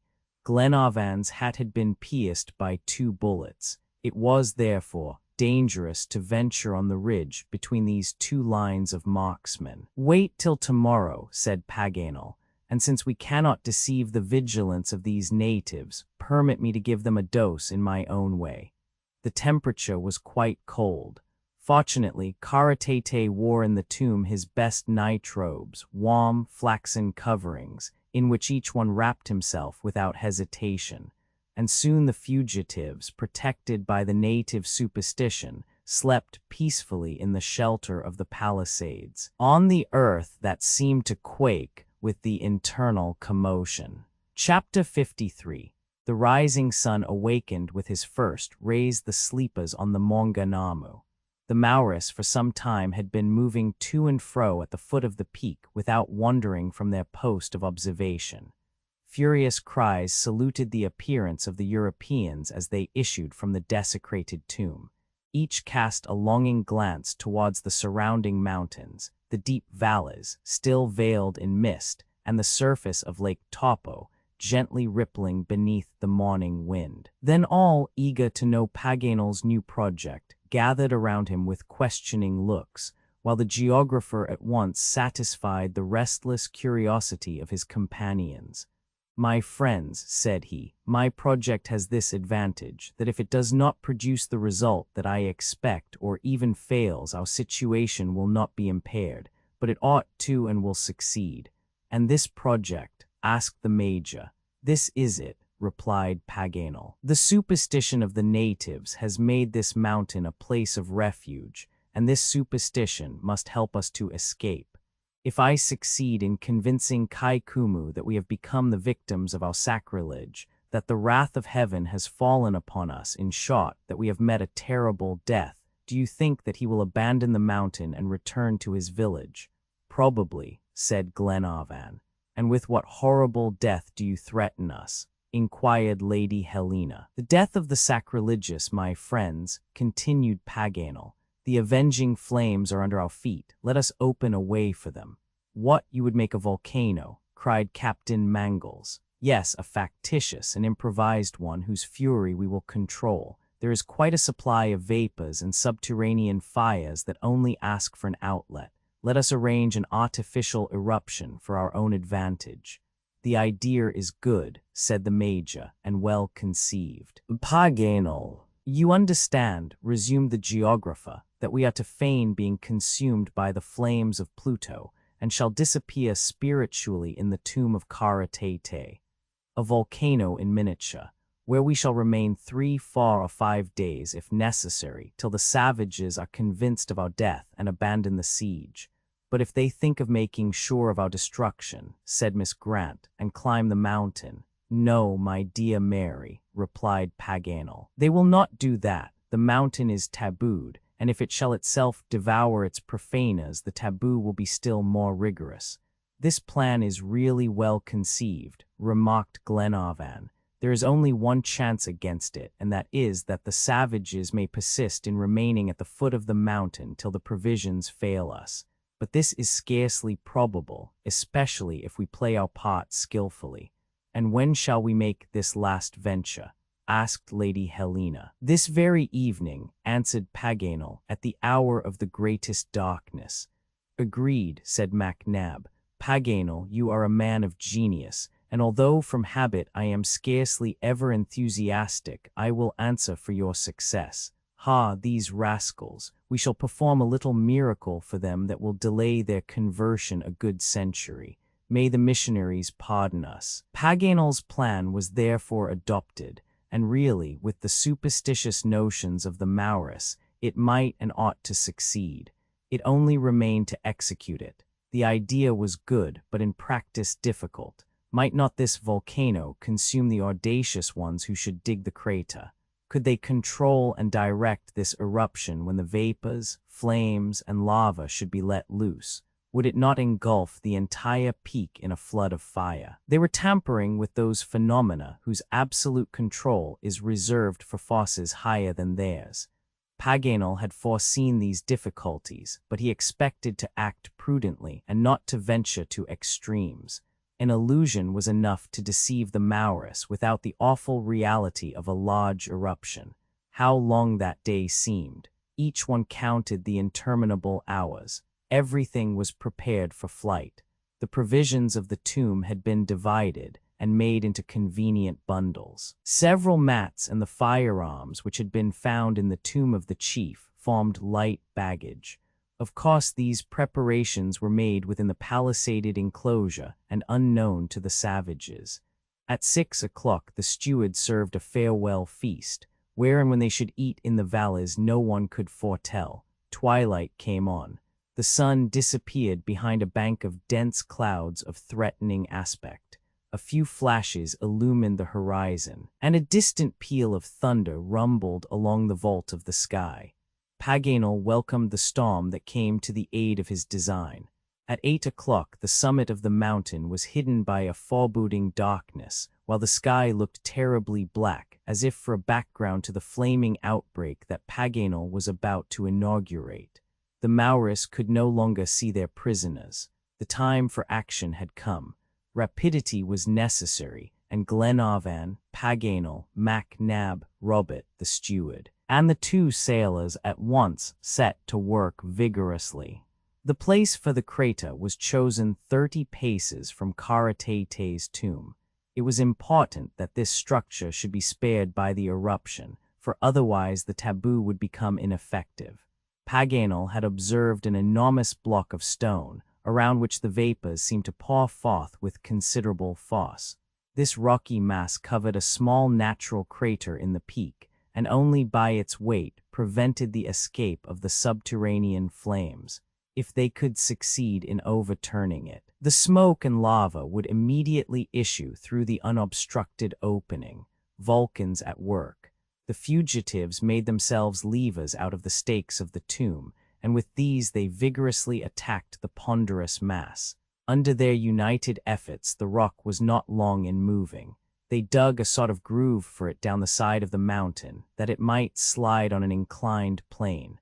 As their action increased, the trembling of the earth became more violent. Hollow rumblings and hissings sounded under the thin crust. But the bold experimenters, like real Vulcans, governing the underground fires, worked on in silence. Several cracks and a few gusts of hot smoke warned them that their position was becoming dangerous. But a final effort detached the block, which glided down the slope of the mountain and disappeared. The thin covering at once yielded. An incandescent column poured forth towards the sky with loud explosions, while streams of boiling water and lava rolled towards the encampment of the natives and the valleys below. The whole peak trembled, and you might almost have thought that it was disappearing in a general conflagration. Glenarvan and his companions had scarcely time to escape the shock of the eruption. They fled to the enclosure of the tomb, but not without receiving a few scalding drops of the water, which bubbled and exhaled a strong sulfurous odor. Then mud, lava, and volcanic fragments mingled in the scene of devastation. Torrents of flame furrowed the sides of the Maunganamu. The adjoining mountains glowed in the light of the eruption, and the deep valleys were illumined with a vivid brightness. The savages were soon aroused, both by the noise and the heat of the lava that flowed in a scalding tide through the midst of their encampment. Those whom the fiery flood had not reached fled, and ascended the surrounding hills, turning and gazing back at this terrific phenomenon with which their god in his wrath had overwhelmed the desecrators of the sacred mountain, while at certain moments they were heard howling their consecratory cry, "Taboo, taboo, taboo." The fugitives made themselves levers out of the stakes of the tomb. An incandescent column pawed forth towards the sky with loud explosions, while streams of boiling water and lava rolled towards the encampment of the natives. Meantime, an enormous quantity of vapor, melted stones, and lava had escaped from the crater. It was no longer a simple geyser. All this volcanic effervescence had hitherto been confined beneath the crust of the peak, since the outlets of Tongariro sufficed for its expansion. But as a new opening had been made, it had rushed forth with extreme violence. All night long during the storm that raged above and below, the peak was shaken with a commotion that could not but alarm Glenarvan. The prisoners, concealed behind the palisade of the tomb, watched the fearful progress of the outbreak. Morning came. The fury of the volcano had not moderated. Thick, yellowish vapors mingled with the flames, and torrents of lava poured in every direction.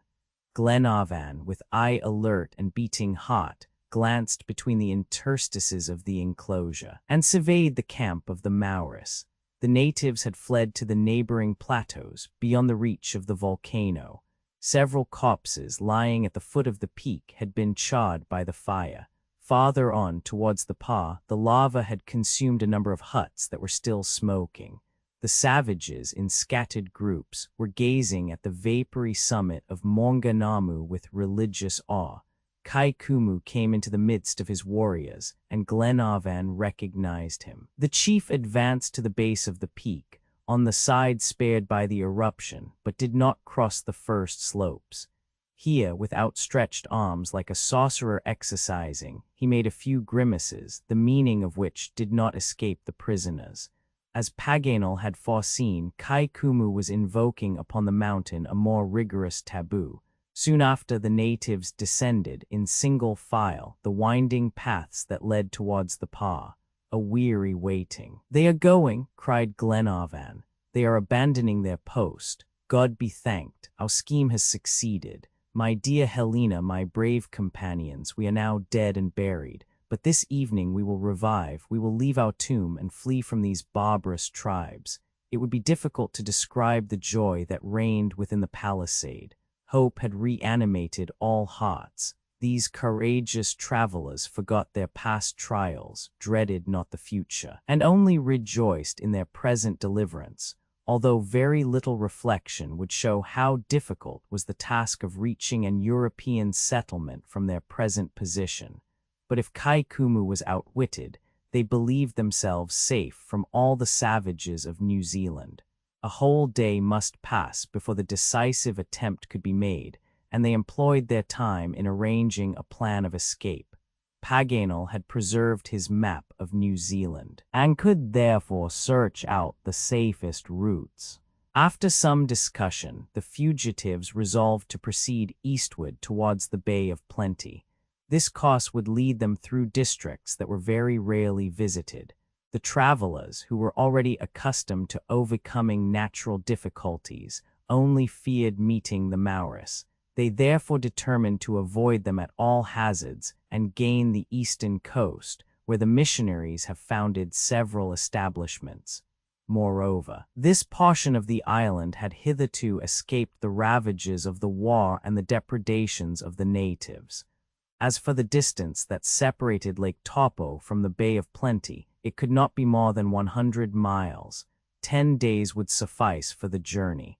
The missions once reached, they could rest there, and wait for some favorable opportunity of gaining Auckland, their destination.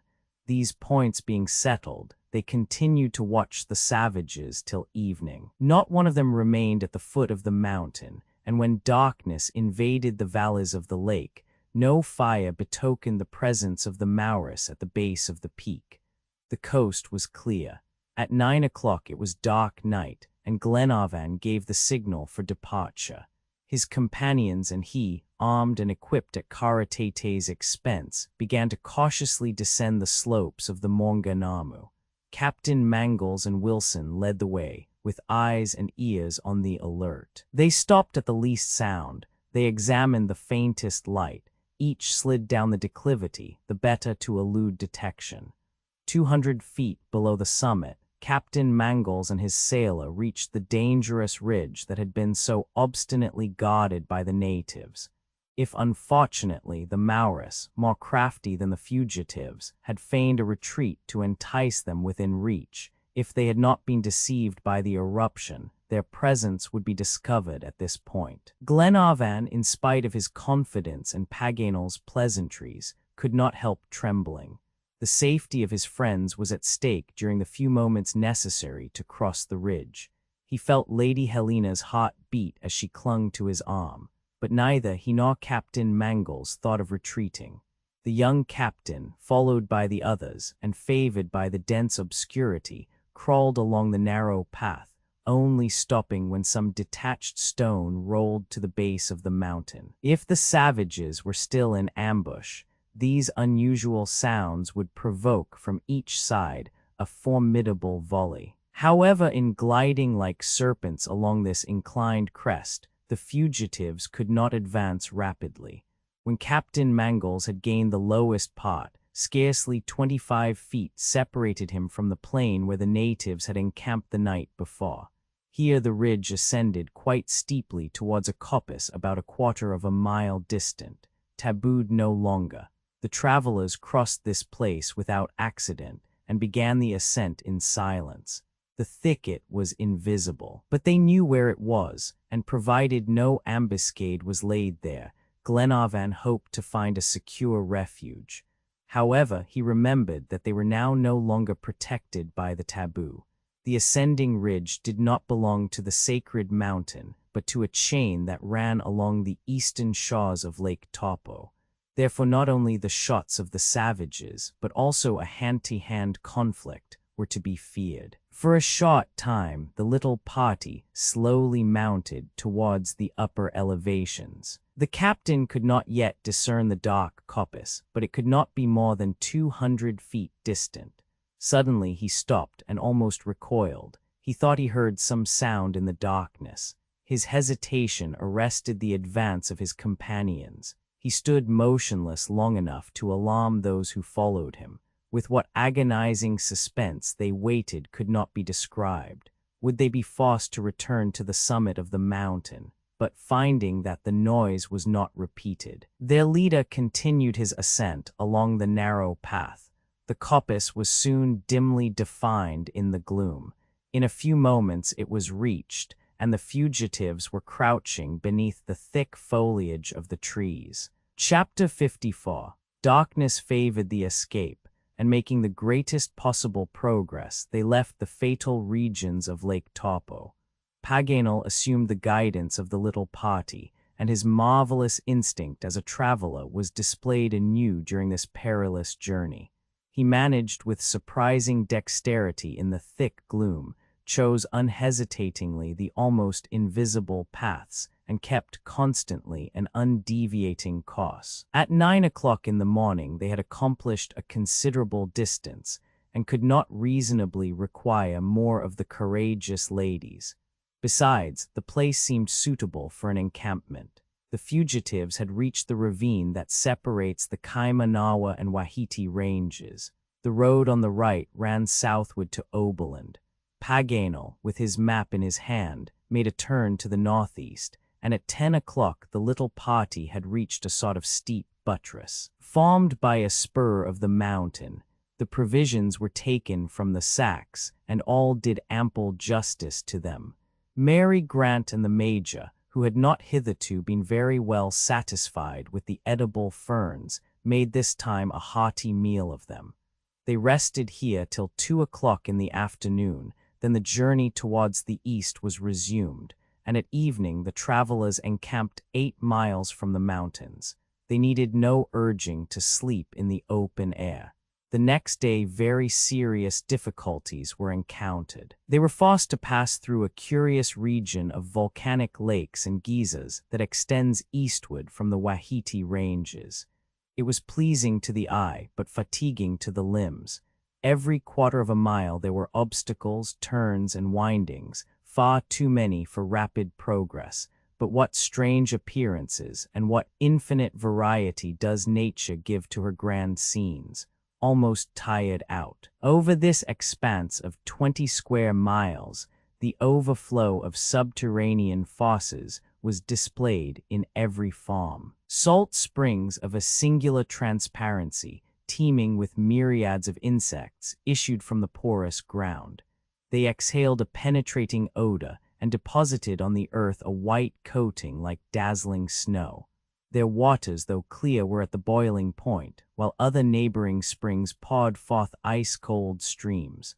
On every side waterspouts, with spiral rings of vapor, spurted from the ground like the jets of a fountain, some continuous, others intermittent. As if controlled by some capricious sprite, they rose like an amphitheater in natural terraces one above another, their vapors gradually mingling in wreaths of white smoke, and flowing down the semi-transparent steps of these gigantic staircases, they fed the lakes with their boiling cascades.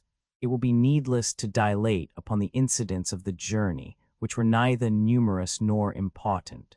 Their way led through forests and over plains. The captain took his bearings by the sun and stars. The sky, which was quite clear, was sparing of heat and rain. Still, an increasing weariness delayed the travelers, already so cruelly tried, and they had to make great efforts to reach their destination. However, they still conversed together, but no longer in common. The little party was divided into groups, not by any narrow prejudice or ill feeling, but to some extent from sadness. Often Glenarvan was alone, thinking, as he approached the coast, of the Duncan and her crew. He forgot the dangers that still threatened him in his grief for his lost sailors and the terrible visions that continually haunted his mind. They no longer spoke of Harry Grant, and why should they? Since they could do nothing for him. If the captain's name was ever pronounced, it was in the conversations of his daughter and her betrothed. The young captain had not reminded her of what she had said to him on the last night of their captivity on the mountain. His magnanimity would not take advantage of words uttered in a moment of supreme despair, accomplishing the last stage. When he did speak of Captain Grant, he began to lay plans for a further search. He declared to Mary that Lord Glenarvan would resume this undertaking, hitherto so unsuccessful. On every side waterspouts with spiral rings of vapor spurted from the ground like the jets of a fountain. He maintained that the authenticity of the document could not be doubted. Her father must therefore be somewhere, and though it were necessary to search the whole world, they were sure to find him. The young girl was cheered by these words, and both, bound by the same thoughts, now sympathized in the same hope. Lady Helena often took part in the conversation, and was very careful not to discourage the young people with any sad forebodings. Glenarvan and his companions, after many vicissitudes, reached the foot of Mount Ikarangi, whose peak towered 5,000 feet aloft. They had now traveled almost 100 miles since leaving the Maunganamu, and the coast was still 30 miles distant. Captain Mangles had hoped to make the journey in 10 days, but he was ignorant then of the difficulties of the way. There were still 2 good days of travel before they could gain the ocean, and renewed activity and extreme vigilance became necessary, for they were entering a region frequented by the natives. However, each conquered the fatigue, and the little party continued their course. Between Mount Ikarangi, some distance on their right, and Mount Hardy, whose summit rose to the left, was a large plain thickly overspread with twining plants and underbrush. Progress here was tedious and difficult in the extreme, for the pliant tendrils wound a score of folds about their bodies like serpents. Hunting was impossible. The provisions were nearly exhausted and could not be renewed, and water failed, so that they could not allay their thirst, rendered doubly acute by their fatigue. The sufferings of Glenarvan and his friends were terrible, and for the first time their moral energy now almost forsook them. At last, dragging themselves along, wearied to the utmost degree in body, almost despairing in mind, they reached Lawton Point on the shores of the Pacific. At this place several deserted huts were seen, the ruins of a village recently devastated by the war.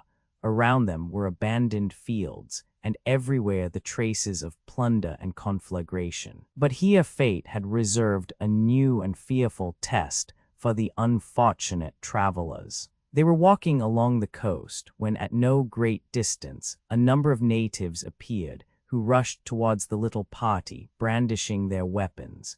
Glenarvan, shut in by the sea, saw that escape was impossible, and summoning all his strength was about to make preparations for battle when Captain Mangles cried, "A canoe, a canoe!" And truly 20 paces distant, a canoe with 6 oars was lying on the beach. To rush to it, set it afloat, and fly from this dangerous place was the work of an instant. The whole party seemed to receive at once a fresh accession of bodily strength and mental vigor. In 10 minutes the boat was at a considerable distance. The sea was calm. The captain, however, not wishing to wander too far from the coast, was about to give the order to cruise along the shore when he suddenly ceased rowing. He had observed 3 canoes starting from Lawton Point, with the evident intention of overtaking and capturing the unfortunate fugitives. To sea," cried he, "better perish in the waves than be captured." The canoe, under the strokes of its 4 oarsmen, at once put to sea, and for some time kept its distance. But the strength of the weakened fugitives soon grew less, and their pursuers gradually gained upon them. The boats were now scarcely a mile apart. There was therefore no possibility of avoiding the attack of the natives, who, armed with their long guns, were already preparing to fire. Death on every hand. What was Glenarvan doing? Standing at the stern of the canoe, he looked around as if for some expected aid. What did he expect? What did he wish? Had he a presentiment? All at once his face brightened. His hand was stretched towards an indistinct object. "A ship," cried he, "my friends, a ship. Row, row." Not one of the 4 oarsmen turned to see this unexpected vessel, for they must not lose a stroke. Only Paganel, rising, directed his telescope towards the place indicated. "Yes," said he, "a ship, a steamer under full headway coming towards us. Courage, captain." The fugitives displayed new energy, and for several moments longer they kept their distance. The steamer grew more and more distinct. They could clearly discern her masts and the thick clouds of black smoke that issued from her smokestack. Glenarvan, giving the helm to Robert, had seized the geographer's glass and did not lose a single movement of the vessel. But what were Captain Mangles and his companions to think when they saw the expression of his features change, his face grow pale, and the instrument fall from his hands? A single word explained this sudden emotion. "The Duncan," cried Glenarvan, "the Duncan and the convicts." "The Duncan," repeated the captain, dropping his oar and rising. "Yes, death on all sides," moaned Glenarvan, overcome by so many calamities. It was indeed the yacht, without a doubt, the yacht. With her crew of bandits, the Major could not repress a malediction. This was too much. Meantime, the canoe was floating at random. Whither should they guide it, whither flee? Was it possible to choose between the savages and the convicts? A second ball whistled over their heads and demolished the nearest of the 3 canoes. A mysterious preservation. Just then a shot came from the native boat that had approached nearer. The bullet struck Wilson's oar, but his companions still propelled the canoe towards the Duncan. The yacht was advancing at full speed and was only half a mile distant. Captain Mangles, beset on all sides, no longer knew how to act or in what direction to escape. The two poor ladies were on their knees, praying in their despair. The savages were now firing a continued volley, and the bullets rained around the canoe. Just then a sharp report sounded, and a ball from the yacht's cannon passed over the heads of the fugitives, who remained motionless between the fire of the Duncan and the natives. Captain Mangles, frantic with despair, seized his hatchet. He was on the point of sinking their own canoe with his unfortunate companions when a cry from Robert stopped him. Tom Austin, said the child. He is on board, I see him. He has recognized us. He is waving his hat. The hatchet was suspended in midair. A second ball whistled over their heads and demolished the nearest of the three canoes, while a loud hurrah was heard on board the Duncan. The savages fled in terror towards the coast. Help, help, Tom, cried Captain Mangles in a piercing voice. And a few moments afterwards, the 10 fugitives, without knowing how or scarcely comprehending this unexpected good fortune, were all in safety on board the Duncan. Chapter 55. The feelings of Glenarvan and his friends when the songs of old Scotland resounded in their ears, it is impossible to describe. As soon as they set foot on deck, the bagpiper struck up a well-remembered air, while hearty hurrahs welcomed the owner's return on board. Glenarvan, John Mangles, Paganel, Robert, and even the Major wept and embraced each other. Their emotions rose from joy to ecstasy. The geographer was fairly wild, skipping about and watching with his inseparable telescope the canoes returning to shore. But at sight of Glenarvan and his companions, with tattered garments, emaciated features, and the traces of extreme suffering, the crew ceased their lively demonstrations. These were specters, not the bold and dashing travelers whom 3 months before hope had stimulated to a search for the shipwrecked captain. Chance alone had led them back to this vessel that they had ceased to regard as theirs, and in what a sad state of exhaustion and feebleness. However, before thinking of fatigue, or the imperative calls of hunger and thirst, Glenarvan questioned Tom Austin concerning his presence in these waters. Why was the Duncan on the eastern coast of New Zealand? Why was she not in the hands of Ben Joyce? By what providential working had God restored her to the fugitives? These were the questions that were hurriedly addressed to Tom Austin. The old sailor did not know which to answer first. He therefore concluded to listen only to Lord Glenarvan and reply to him. But the convicts, inquired Glenarvan. What have you done with the convicts? The convicts, replied Tom Austin, like a man who is at a loss to understand a question. Yes, the wretches who attacked the yacht. What yacht, my lord? The Duncan, of course. Did not Ben Joyce come on board? I do not know Ben Joyce. I have never seen him. Never, cried Glenarvan, amazed at the answers of the old sailor. Then will you tell me why the Duncan is now on the shores of New Zealand? Mystery more mysterious. Although Glenarvan and his friends did not at all understand Austin's astonishment, what was their surprise when he replied in a calm voice, "The Duncan is here by your lordship's orders." "By my orders," cried Glenarvan. "Yes, my lord, I only conform to the instructions contained in your letter." "My letter," exclaimed Glenarvan. The 10 travelers at once surrounded Tom Austin and gazed at him in eager curiosity. The letter written at the Snowy River had reached the Duncan. "Well," continued Glenarvan, "let us have an explanation, for I almost think I am dreaming. You received a letter, Tom." "Yes, a letter from your lordship. At Melbourne." "At Melbourne." "Just as I had finished the repair of the ship." "This letter, it was not written by you, but it was signed by you, my lord." "Exactly. It was sent by a convict, Ben Joyce." "No, by the sailor called Ayrton, quartermaster of the Britannia." "Yes, Ayrton or Ben Joyce, it is the same person." "Well, what did the letter say?" "It ordered me to leave Melbourne without delay and come to the eastern shores of Australia," cried Glenarvan with an impetuosity that disconcerted the old sailor. "Australia," repeated Tom, opening his eyes. No, indeed, New Zealand.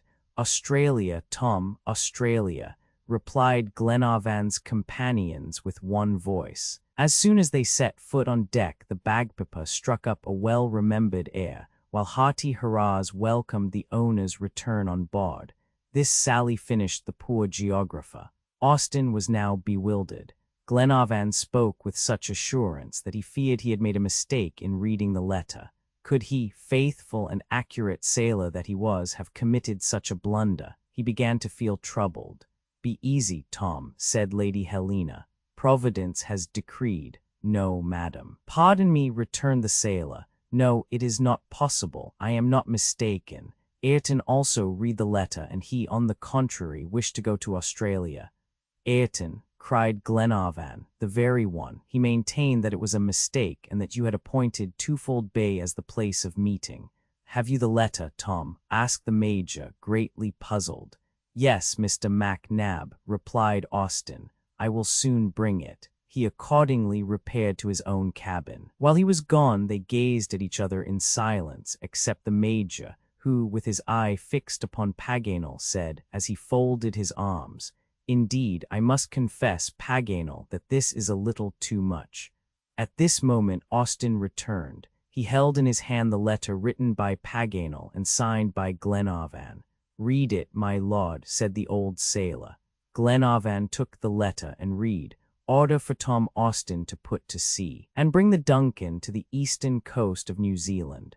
"New Zealand," cried Paganel, starting. He snatched the letter from Glenarvan's hands, rubbed his eyes, adjusted his spectacles to his nose, and read in his turn. "New Zealand," repeated he in an indescribable tone, while the letter slipped from his fingers. Just then he felt a hand fall upon his shoulder.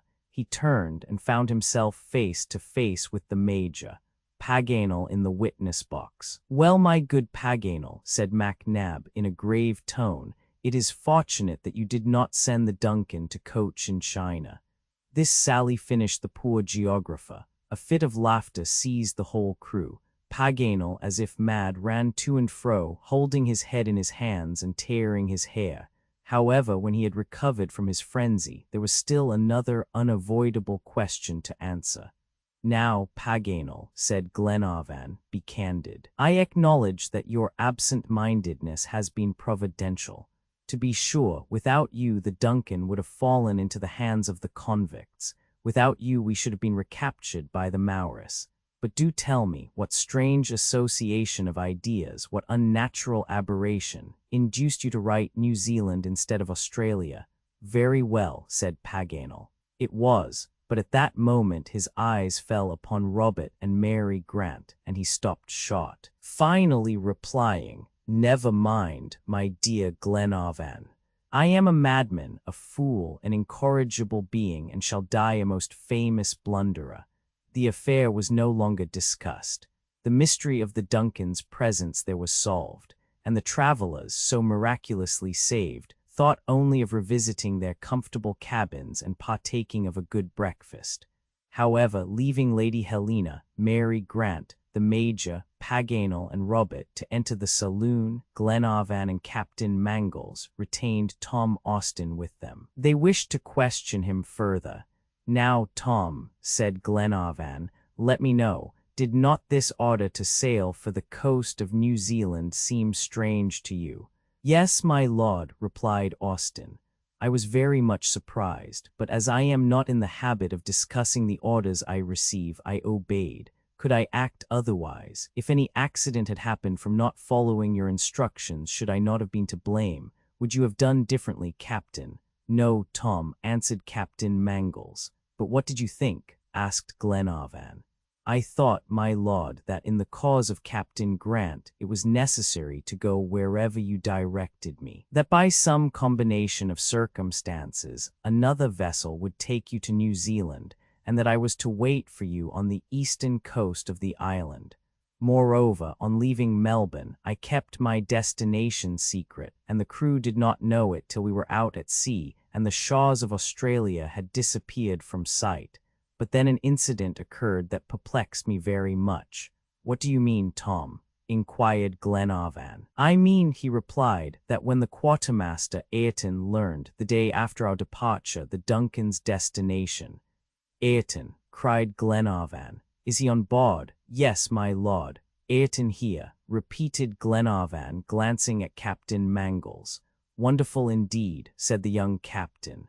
In an instant, with the swiftness of lightning, Ayrton's conduct, his long-contrived treachery, Glenarvan's wound, the attack upon Mulready, their sufferings in the marshes of the Snowy, all the wretch's deeds flashed upon the minds of the two men, and now, by a strange fatality, the convict was in their power. Where is he? Asked Glenarvan quickly. In a cabin in the forecastle, replied Tom Austin, closely guarded. Why this confinement? An unofficial tribunal. Because when Ayrton saw that the yacht was sailing for New Zealand, he flew into a passion, because he attempted to force me to change the ship's course, because he threatened me, and finally, because he urged my men to a mutiny. I saw that he was a dangerous person, and was compelled, therefore, to take precautions against him. And since that time he has been in his cabin without offering to come out. Good. At this moment, Glenarvan and Captain Mangles were summoned to the saloon. Breakfast, which they so much needed, was ready. They took seats at the table, but did not speak of Ayrton. However, when the meal was ended, and the passengers had assembled on deck, Glenarvan informed them of the quartermaster's presence on board. At the same time, he declared his intention of sending for him. "Can I be released from attending this tribunal?" asked Lady Helena. "I confess to you, my dear Edward, that the sight of this unfortunate would be very painful to me." "It is only to confront him, Helena," replied Glenarvan. "Remain, if you can.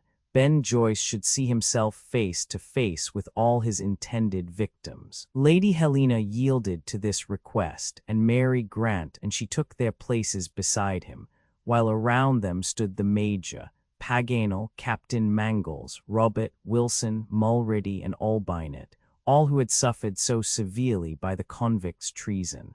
The crew of the yacht, who did not yet understand the seriousness of these proceedings, maintained a profound silence. "Call Ayrton," said Glenarvan. Chapter 56. Ayrton soon made his appearance. He crossed the deck with a confident step and ascended the poop stairs.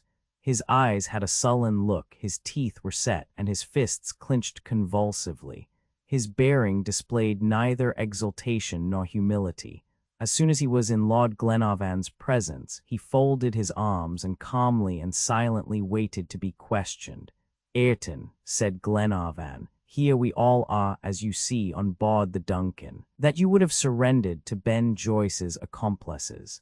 At these words, the lips of the quartermaster slightly trembled. A quick blush colored his hard features, not the sign of remorse, but the shame of defeat. He was prisoner on this yacht that he had meant to command as master, and his fate was soon to be decided. However, he made no reply. Glenarvan waited patiently, but Ayrton still persisted in maintaining an obstinate silence. "Speak, Ayrton, what have you to say?" continued Glenarvan. The convict hesitated, and the lines of his forehead were strongly contracted. At last he said, in a calm voice, "I have nothing to say, my lord. I was foolish enough to let myself be taken. Do what you please." A dumb prisoner. Having given his answer, the quartermaster turned his eyes toward the coast that extended along the west, and affected a profound indifference for all that was passing around him. You would have thought, to look at him, that he was a stranger to this serious affair. But Glenarvan had resolved to be patient. A powerful motive urged him to ascertain certain circumstances of Ayrton's mysterious life, especially as regarded Harry Grant and the Britannia. He therefore resumed his inquiries, speaking with extreme mildness and imposing the most perfect calmness upon the violent agitation of his heart.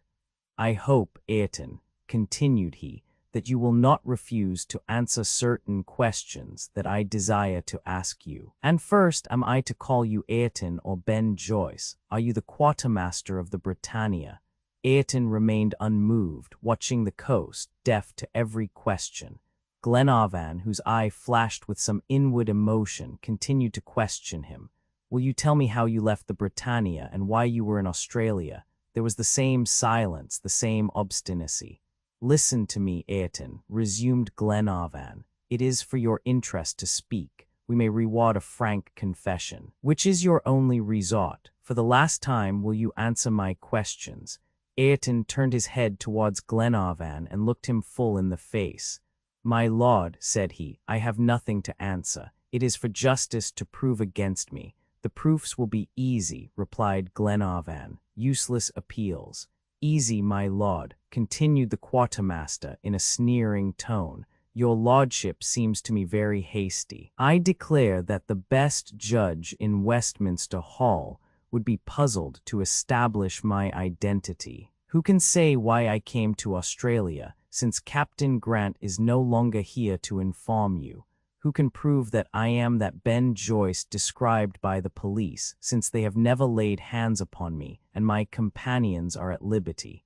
Who, except you, can charge me, not to say with a crime, but even with a culpable action?" Ayrton soon made his appearance. He crossed the deck with a confident step and ascended the poop stairs. Ayrton had grown animated while speaking, but soon relapsed into his former indifference. He doubtless imagined that this declaration would end the examination, but Glenarvan resumed and said, "Ayrton, I am not a judge charged with trying you. This is not my business. It is important that our respective positions should be clearly defined. I ask nothing that can implicate you, for that is the part of justice. But you know what search I am pursuing, and with a word, you can put me on the track I have lost. Will you speak?" Ayrton shook his head like a man determined to keep silent. "Will you tell me where Captain Grant is?" asked Glenarvan. "No, my lord." "Will you point out where the Britannia was wrecked?" "Certainly not." "Ayrton," said Glenarvan in almost a suppliant tone, "will you, at least, if you know where Captain Grant is, tell his poor children, who are only waiting for a word from your lips?" The quartermaster hesitated, his features quivered, but in a low voice he muttered, "I cannot, my lord." Then, as if he reproached himself for a moment's weakness, he added angrily, "No, I will not speak. Hang me if you will." "Hang then," cried Glenarvan, overcome by a sudden feeling of indignation. But finally controlling himself, he said in a grave voice, "There are neither judges nor hangmen here. At the first landing place you shall be put into the hands of the English authorities." "Just what I desire," replied the quartermaster. Thereupon he was taken back to the cabin that served as his prison, and 2 sailors were stationed at the door, with orders to watch all his movements. The witnesses of this scene retired indignant and in despair. Since Glenarvan had failed to overcome Ayrton's obstinacy, what was to be done? Evidently to follow the plan formed at Eden of returning to England and resuming hereafter this unsuccessful enterprise, for all traces of the Britannia now seemed irrevocably lost. The document admitted of no new interpretation. There was no other country on the line of the 37th parallel, and the only way was to sail for home. He consulted his friends, and more especially Captain Mangles. On the subject of return, the captain examined his storerooms. The supply of coal would not last more than 15 days. It was, therefore, necessary to replenish the fuel at the first port. He accordingly proposed to Glenarvan to sail for Talcahuano Bay, where the Duncan had already procured supplies before undertaking her voyage. This was a direct passage. Then the yacht, with ample provisions, could double Cape Horn and reach Scotland by way of the Atlantic. This plan being adopted, the engineer was ordered to force on steam. Half an hour afterwards, the yacht was headed towards Talcahuano, and at 6 o'clock in the evening, the mountains of New Zealand had disappeared beneath the mists of the horizon. Womanly influence. It was a sad return for these brave searchers, who had left the shores of Scotland with such hope and confidence. To the joyous cries that had saluted Glenarvan on his return succeeded profound dejection. Each confined himself to the solitude of his cabin and rarely appeared on deck. All, even the loquacious Paganel, were mournful and silent. If Glenarvan spoke of beginning his search again, the geographer shook his head like a man who has no more hope, for he seemed convinced as to the fate of the shipwrecked sailors. Yet there was one man on board who could have informed them about this catastrophe, but whose silence was still prolonged. There was no doubt that the rascally Ayrton knew, if not the actual situation of the captain, at least the place of the shipwreck. Probably Harry Grant, if found, would be a witness against him. Hence he persisted in his silence, and was greatly enraged, especially towards the sailors, who would accuse him of an evil design.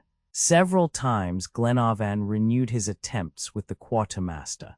Promises and threats were useless. Ayrton's obstinacy was carried so far, and was so inexplicable, that the Major came to the belief that he knew nothing, which opinion was shared by the geographer, and corroborated his own ideas in regard to Captain Grant. But if Ayrton knew nothing, why did he not plead his ignorance? It could not turn against him, while his silence increased the difficulty of forming a new plan. Ought they to infer the presence of Harry Grant in Australia from meeting the quartermaster on that continent? At all events, they must induce Ayrton to explain on this subject. Lady Helena, seeing her husband's failures, now suggested an attempt in her turn to persuade the quartermaster. Where a man had failed, perhaps a woman could succeed by her gentle entreaty. Glenarvan, knowing the tact of his young wife, gave his hearty approval. Ayrton was, accordingly, brought to Lady Helena's boudoir. Mary Grant was to be present at the interview, for the young girl's influence might also be great, and Lady Helena would not neglect any chance of success. For an hour the two ladies were closeted with the quartermaster, but nothing resulted from this conference. What they said, the arguments they used to draw out the convict's secret, all the details of this examination, remained unknown. Moreover, when Ayrton left them, they did not appear to have succeeded, and their faces betokened real despair. For an hour the two ladies were closeted with the quartermaster, but nothing resulted from this conference. He contented himself with shrugging his shoulders, which so increased the rage of the crew, that nothing less than the intervention of the captain and his lordship could restrain them. When the quartermaster was taken back to his cabin, therefore, the sailors saluted his appearance with violent threats, but he contented himself with shrugging his shoulders, which so increased the rage of the crew, that nothing less than the intervention of the captain and his lordship could restrain them.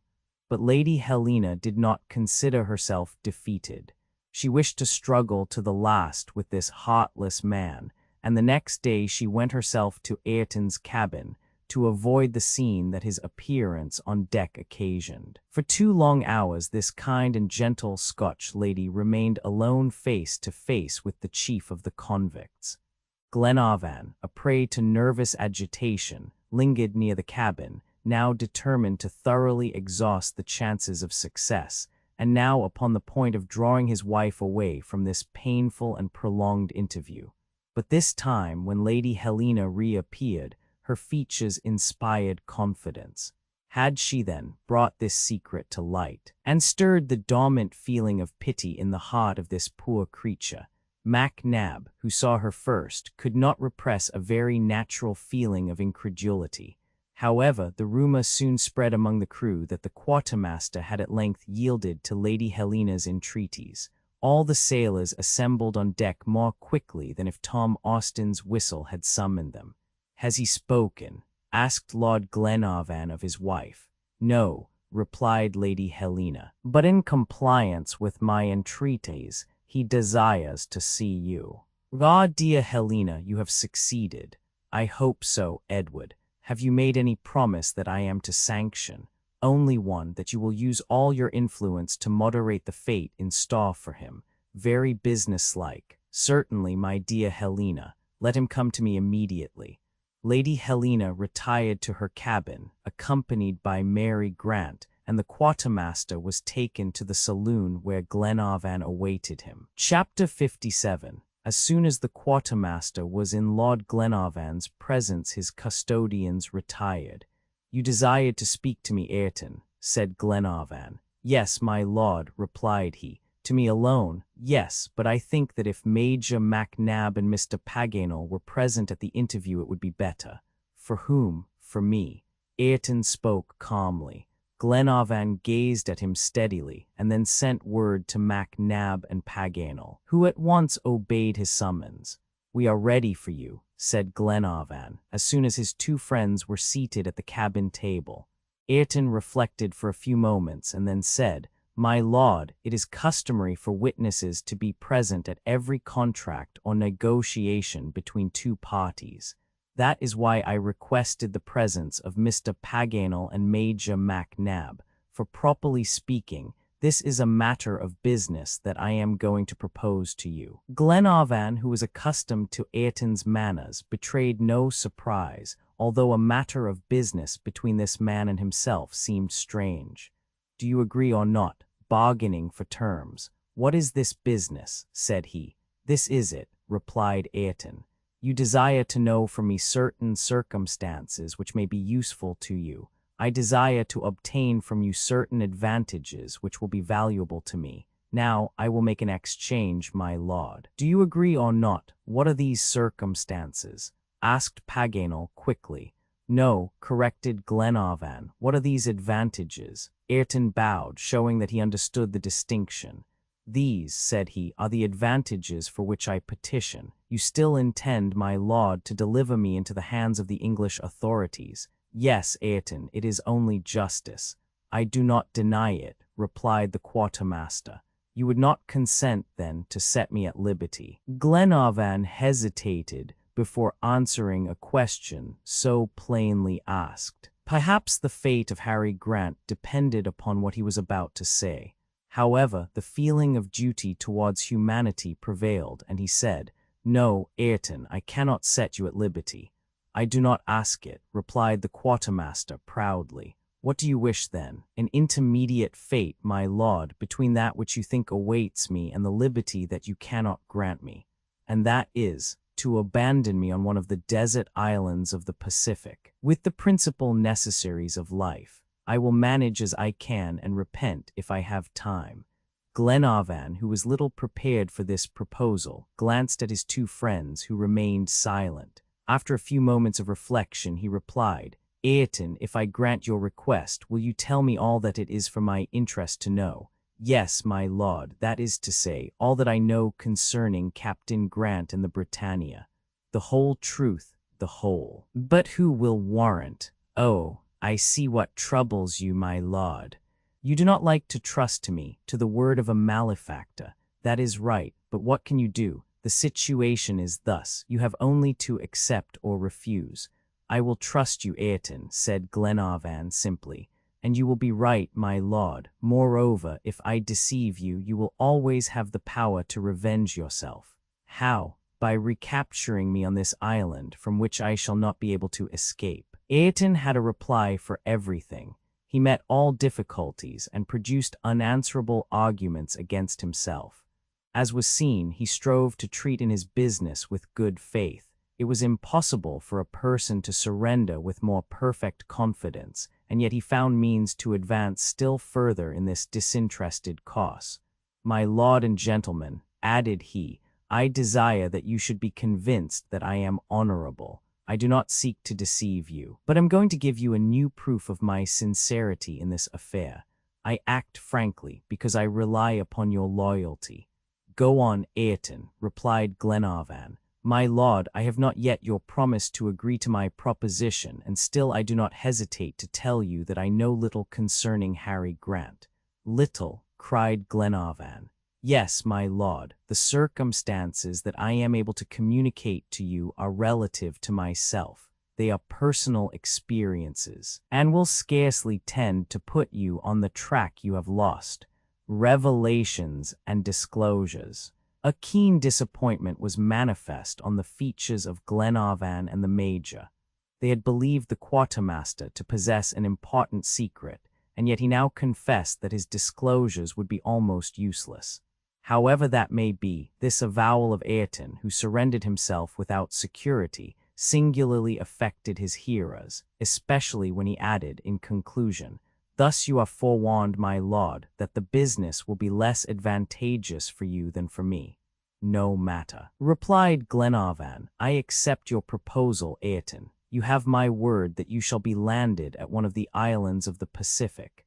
"Very well, my lord," said he. Was this strange man pleased with this decision? You might have doubted it, for his impassive countenance betrayed no emotion. He seemed as if acting for another more than for himself. "I am ready to answer," continued he. "We have no questions to ask you," rejoined Glenarvan. "Tell us what you know, Ayrton, and, in the first place, who you are." "Gentlemen," replied he, "I am really Tom Ayrton, quartermaster of the Britannia. I left Glasgow in Captain Grant's ship on the 12th of March, 1861. For 14 months we traversed together the Pacific, seeking some favorable place to found a Scottish colony. Harry Grant was a man capable of performing great deeds, but frequently serious disputes arose between us. His character did not harmonize with mine. I could not yield, but with Harry Grant. When his resolution is taken, all resistance is impossible. He is like iron towards himself and others. However, I dared to mutiny and attempted to involve the crew and gain possession of the vessel. Whether I did right or wrong is of little importance. However it may be, Captain Grant did not hesitate to land me April 8, 1862 on the west coast of Australia. "Australia," exclaimed the Major, interrupting Ayrton's story. "Then you left the Britannia before her arrival at Callao, where the last news of her was dated." "Yes," replied the quartermaster, "for the Britannia never stopped at Callao while I was on board. If I spoke of Callao at O'Muir's farm, it was your story that gave me this information." "Go on, Ayrton," said Glenarvan. "More blanks than prizes." "I found myself, therefore, abandoned on an almost desert coast, but only 20 miles from the penitentiary of Perth, the capital of Western Australia. Wandering along the shore, I met a band of convicts who had just escaped. I joined them. You will spare me, my lord, the account of my life for 2 years and a half. It is enough to know that I became chief of the runaways under the name of Ben Joyce. In the month of September, 1864, I made my appearance at the Irishman's farm and was received as a servant under my true name of Ayrton. Here I waited till an opportunity should be offered to gain possession of a vessel. This was my great object. 2 months later, the Duncan arrived. During your visit at the farm you related, my lord, the whole story of Captain Grant. I then learned what I had not known, the Britannia's stoppage at Callao, the last news of her, dated June 1862, 2 months after my abandonment, the finding of the document, the shipwreck of the vessel, and finally the important reasons you had for seeking Captain Grant in Australia. I did not hesitate, but resolved to appropriate the Duncan, a marvelous ship that would have distanced the best of the British Navy. However, there were serious injuries to be repaired. I therefore let her start for Melbourne, and offered myself to you in my real character of quartermaster, volunteering to guide you to the scene of the shipwreck, which I falsely located on the eastern coast of Australia.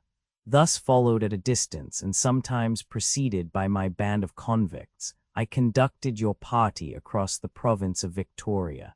My companions committed a useless crime at Camden Bridge, since the Duncan, once at Twofold Bay, could not have escaped me, and with it I should have been master of the ocean.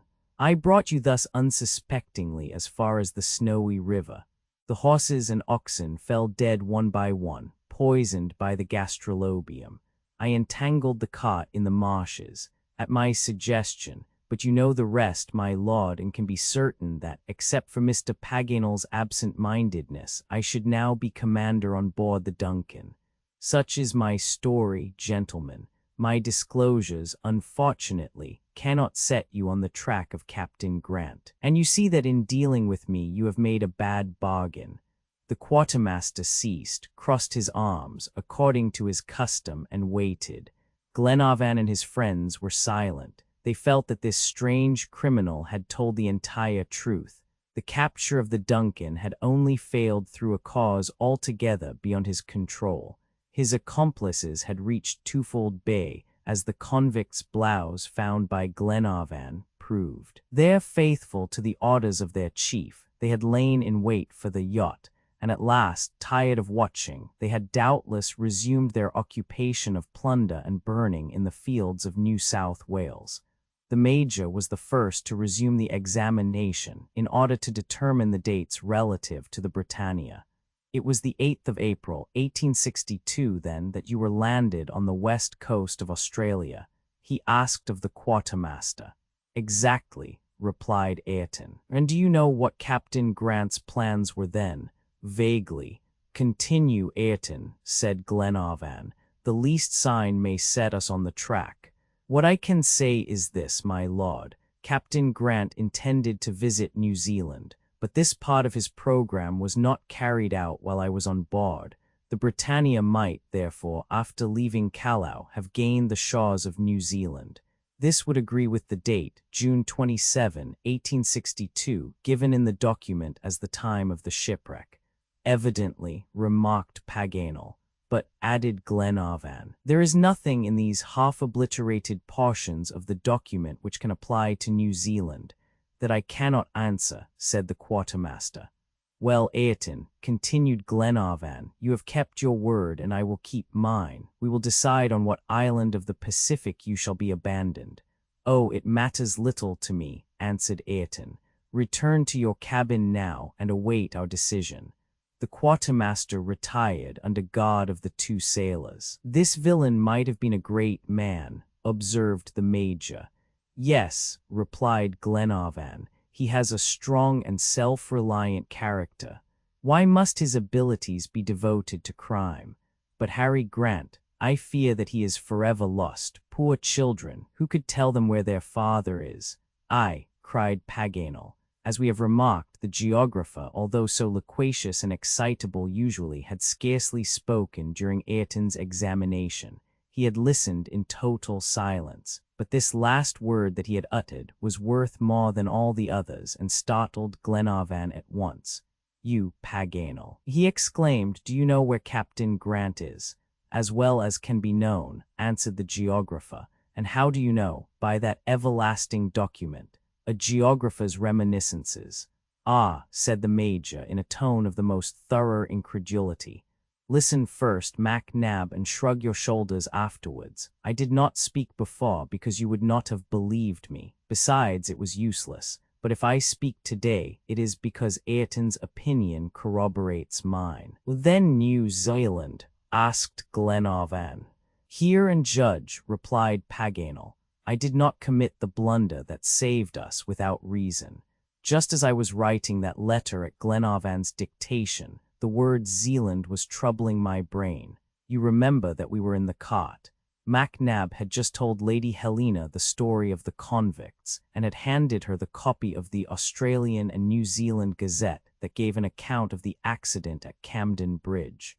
As I was writing, the paper lay on the ground, folded so that only 2 syllables of its title could be seen, and these were a land. What a light broke in upon my mind. A land was one of the very words in the English document, a word that we had hitherto translated as Shaw, but which was the termination of the proper name Zealand. Ha! Cried Glenarvan. Yes, continued Paganel with profound conviction. This interpretation had escaped me, and do you know why? Because my examinations were naturally confined more particularly to the French document, where this important word was wanting. Ho, ho, laughed the Major, that is too much imagination, Paganel. You forget your previous conclusions rather easily. Well, Major, I am ready to answer you. Then what becomes of your word Austral? It is what it was at first. It simply means the southern Australs countries. Very well, but that word Indi, that was first the root of Indians, and then of natives indigenes. The third and last time it shall be the first 2 syllables of the word indigence destitution. And cried MacNab. Does it still signify continent? No, since New Zealand is only an island. Then, inquired Glenarvan. My dear Lord, replied Paganel, I will translate the document for you according to my third interpretation, and you shall judge. I only make 2 suggestions. First, forget as far as possible the previous interpretations. And next, although certain passages will seem to you forced, and I may translate them wrongly, still, remember that they have no special importance. Moreover, the French document serves as the basis of my interpretation, and you must consider that it was written by an Englishman who could not have been perfectly familiar with the idioms of our language. So saying, Paganel, slowly pronouncing each syllable, read the following. On the 27th of June, 1862, the brig Britannia of Glasgow, founded after a long struggle agony in the South Australian seas on the coasts of New Zealand. 2 sailors and Captain Grant succeeded in landing aboard her. Here continue element, a prey proy to a cruel destitution indigence, they cast this document into the sea. At longitude and latitude 37 degrees 11, come to their assistance or they are lost. Paganel stopped. His interpretation was admissible, but although it appeared as probable as the other, still it might be as false. Glenarvan and the Major therefore no longer attempted to dispute it. However, since the traces of the Britannia had not been encountered on the coasts of Patagonia or Australia, the chances were in favor of New Zealand. Now, Paganel, said Glenarvan, will you tell me why, for about 2 months, you kept this interpretation secret? Unanimity in despair, because I did not wish to give you vain hopes. Besides, we were going to Auckland, which is on the very latitude of the document.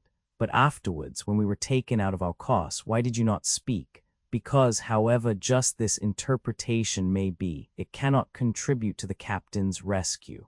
Why, Paganel? Because admitting that Captain Grant was wrecked on the coast of New Zealand, as long as he has not made his appearance for 2 years since the disaster, he must have fallen a victim to the sea or the savages.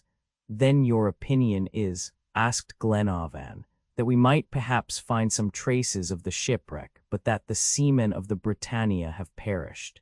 Keep all this silent, my friends, replied Glenarvan, and leave me to choose the time for telling this sad news to the children of Captain Grant. Chapter 58. The crew soon learned that Ayrton's disclosures had not thrown light upon the situation of Captain Grant. The despair on board was profound, for they had relied on the quartermaster, who, however, knew nothing that could put the Duncan on the track of the Britannia. The yacht therefore continued on the same course, and the only question now was to choose the island on which to leave Ayrton. Paganel and Captain Mangles consulted the maps on board. Exactly on the 37th parallel was an island, generally known by the name of Maria Theresa, a lone rock in the midst of the Pacific, 3,500 miles from the American coast and 1,500 miles from New Zealand. No ship ever came within hail of this solitary isle. No tidings from the world ever reached it.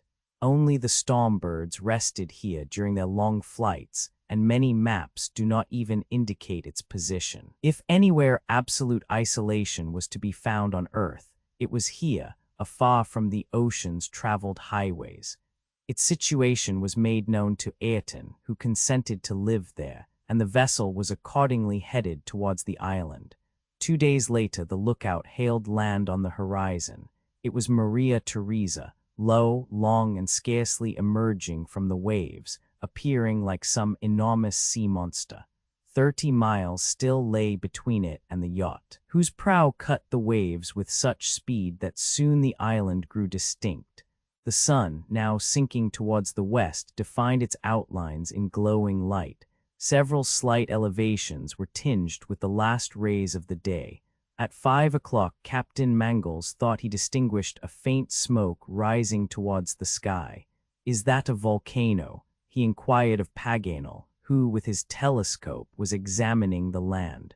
"I do not know what to think," replied the geographer. Maria Theresa is a point little known. However, I should not be surprised if its origin was due to some volcanic upheaval. But then, said Glenarvan, if an eruption created it, may we not fear that the same agency will destroy it? That is scarcely probable, answered Paganel. Its existence has been known for several centuries, and this seems a guarantee for its continuance. Well, continued Glenarvan, do you think, Captain, that we can land before night? Another artificial volcano? No, certainly not. I ought not to endanger the Duncan in the darkness, on a coast that is not familiar to me. I will keep a short distance from land, and tomorrow at daybreak we will send a boat ashore. At 8 o'clock Maria Theresa, although only 5 miles to windward, appeared like a lengthened shadow, scarcely visible. An hour later, quite a bright light, like a fire, blazed in the darkness. It was motionless and stationary. That would seem to indicate a volcano, said Paganel, watching it attentively. However, replied Captain Mangles, at this distance we ought to hear the commotion that always accompanies an eruption, and yet the wind brings no sound to our ears. Indeed, observed Paganel, this volcano glows but does not speak. You might say that it throws out intermittent flashes like a lighthouse. You are right, continued Captain Mangles, and yet we are not on the illuminated side. Ha, cried he, another fire, on the shore this time. See, it moves. It changes its place. He was not mistaken. A new light had appeared that sometimes seemed to go out and then all at once flash forth again. Is the island inhabited? Asked Glenarvan. Evidently by savages, replied Paganel. Then we cannot abandon the quartermaster here. No, said the Major, that would be giving even savages too dangerous a present. We will seek some other deserted island, resumed Glenarvan, who could not help smiling at MacNab's delicacy. I promised Ayrton his life, and I will keep my promise. At all events, let us beware, added Paganel. The New Zealanders have the barbarous custom of misleading ships by moving fires. The natives of Maria Theresa may understand. This deception, bear away a point, cried the captain to the sailor at the helm. Tomorrow at sunrise we shall know what is to be done. At 11 o'clock the passengers and the captain retired to their cabins. At the bow the first watch was pacing the deck, while at the stern the helmsman was alone at his post. In the stillness Mary and Robert Grant came on deck. The two children, leaning upon the railing, gazed sadly at the phosphorescent sea and the luminous wake of the yacht.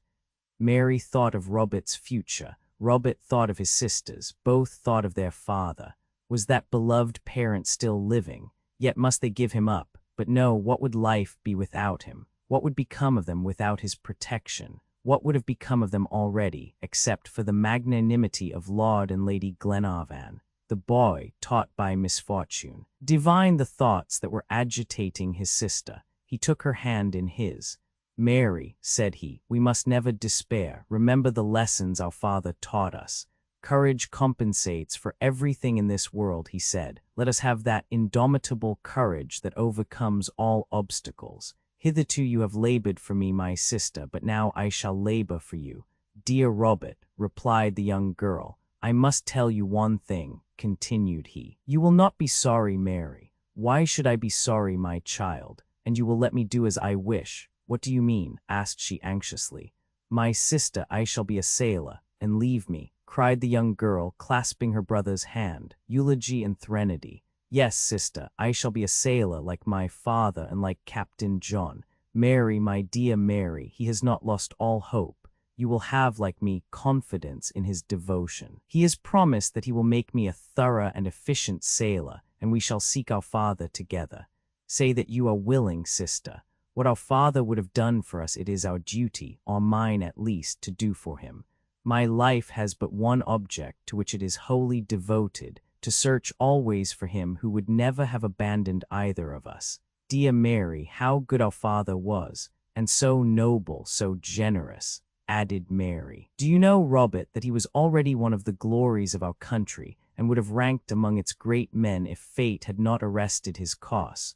"How well I know it," answered Robert. Mary pressed her brother to her heart, and the child felt tears dropping upon his forehead.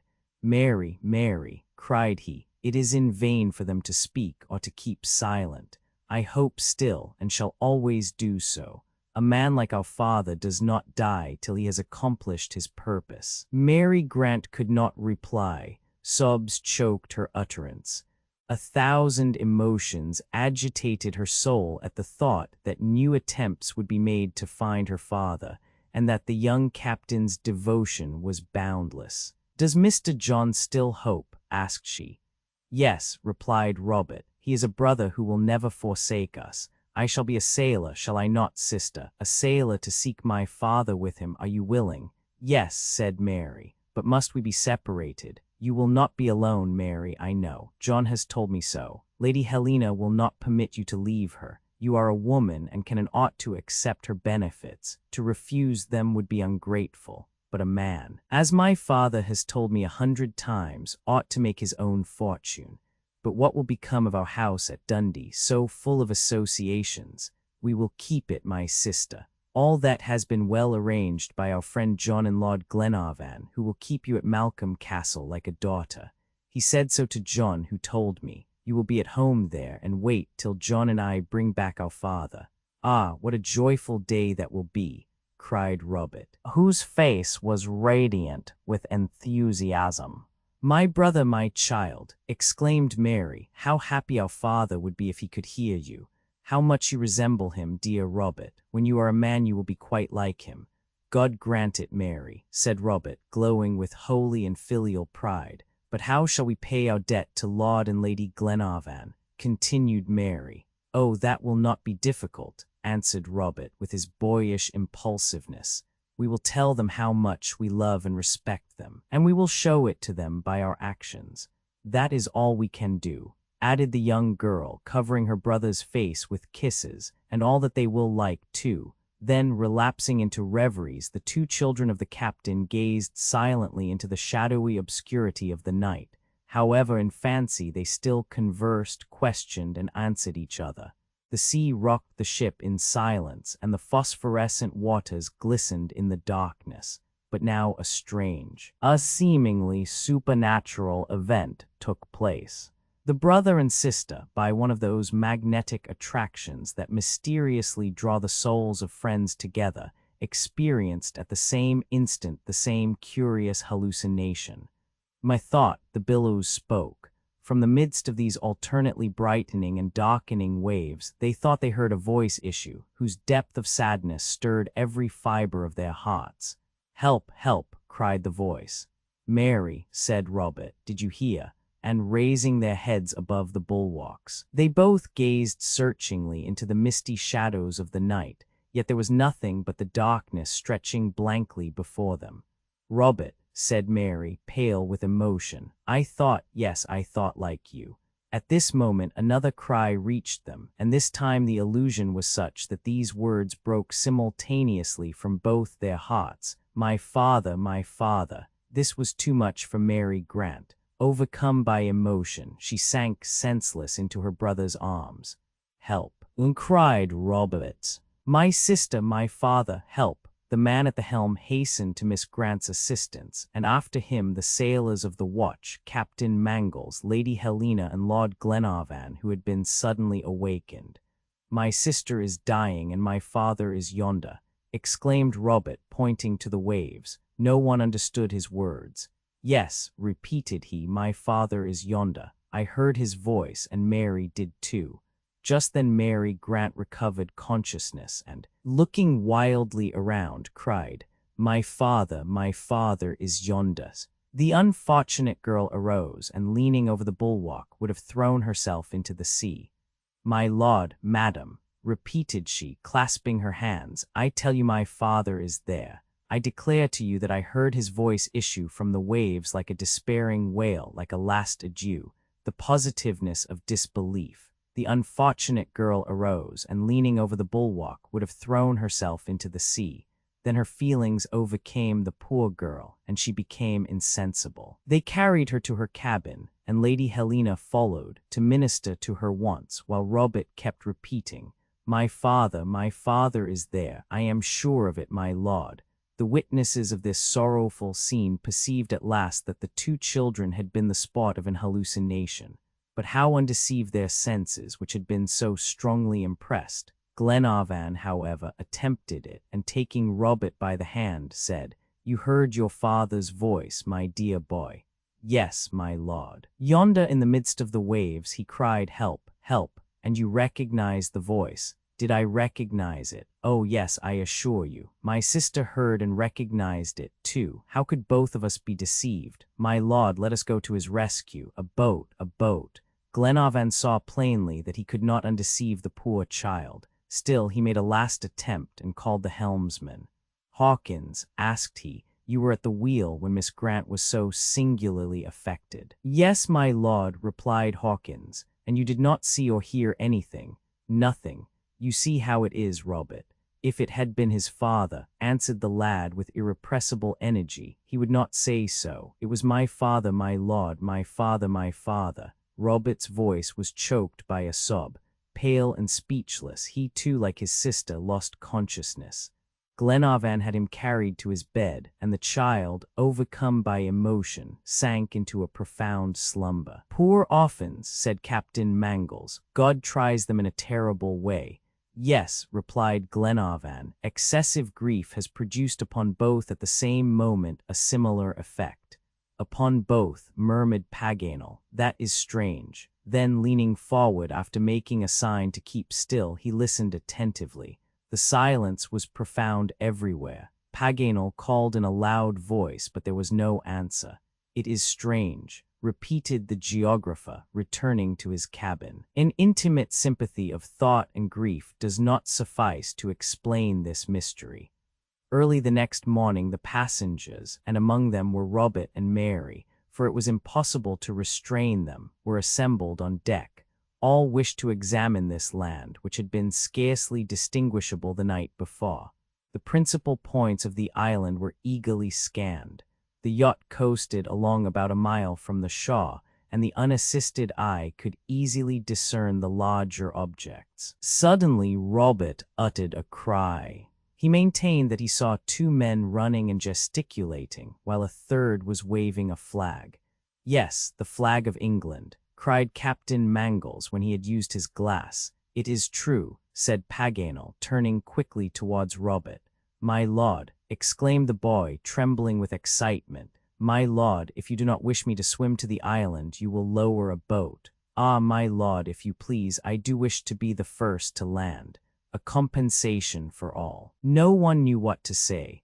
Were there 3 men, shipwrecked sailors, Englishmen, on that island? All recalled the events of the night before, and thought of the voice heard by Robert and Mary. Perhaps, after all, they were not mistaken. A voice might have reached them. But could this voice be that of their father? No, alas, no. And each, thinking of the terrible disappointment that was probably in store, trembled lest this new trial would exceed their strength.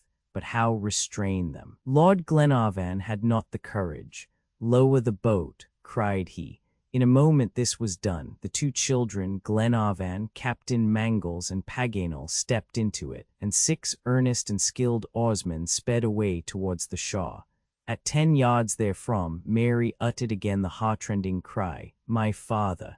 A man was standing on the beach between 2 others. His form was tall and stout, while his weather-beaten yet pleasant countenance betrayed a strong resemblance to the features of Mary and Robert Grant. It was, indeed, the man whom the children had so often described.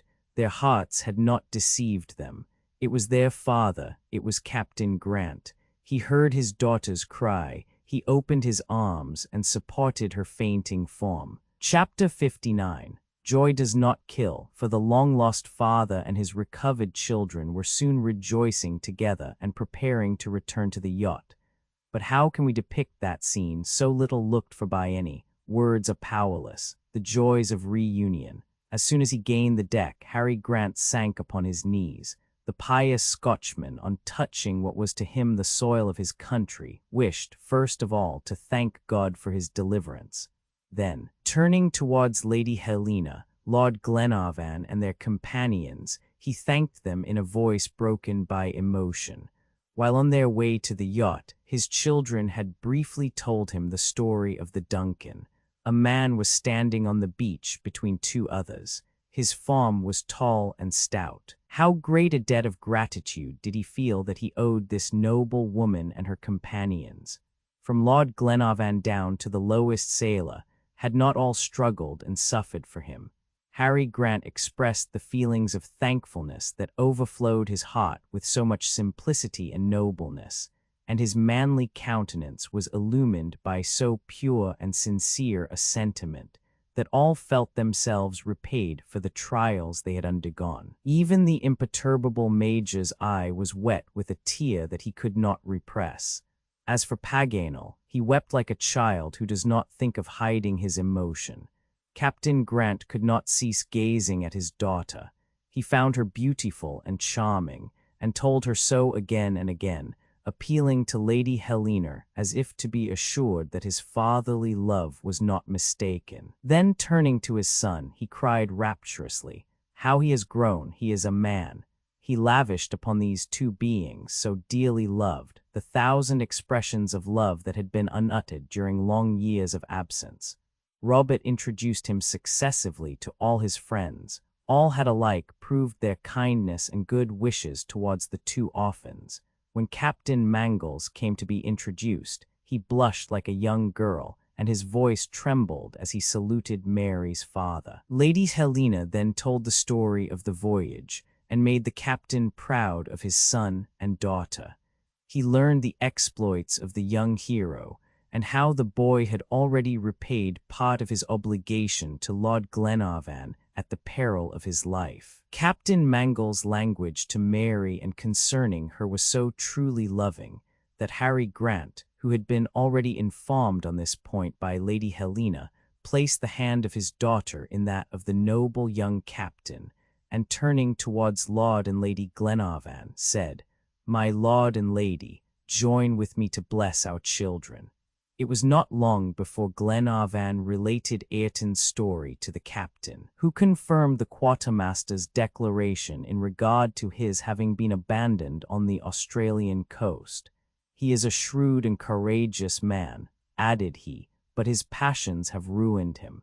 May meditation and repentance lead him to better feelings." But before Ayrton was transferred to Tabor Island, Harry Grant wished to show his new friends the bounds of his habitation.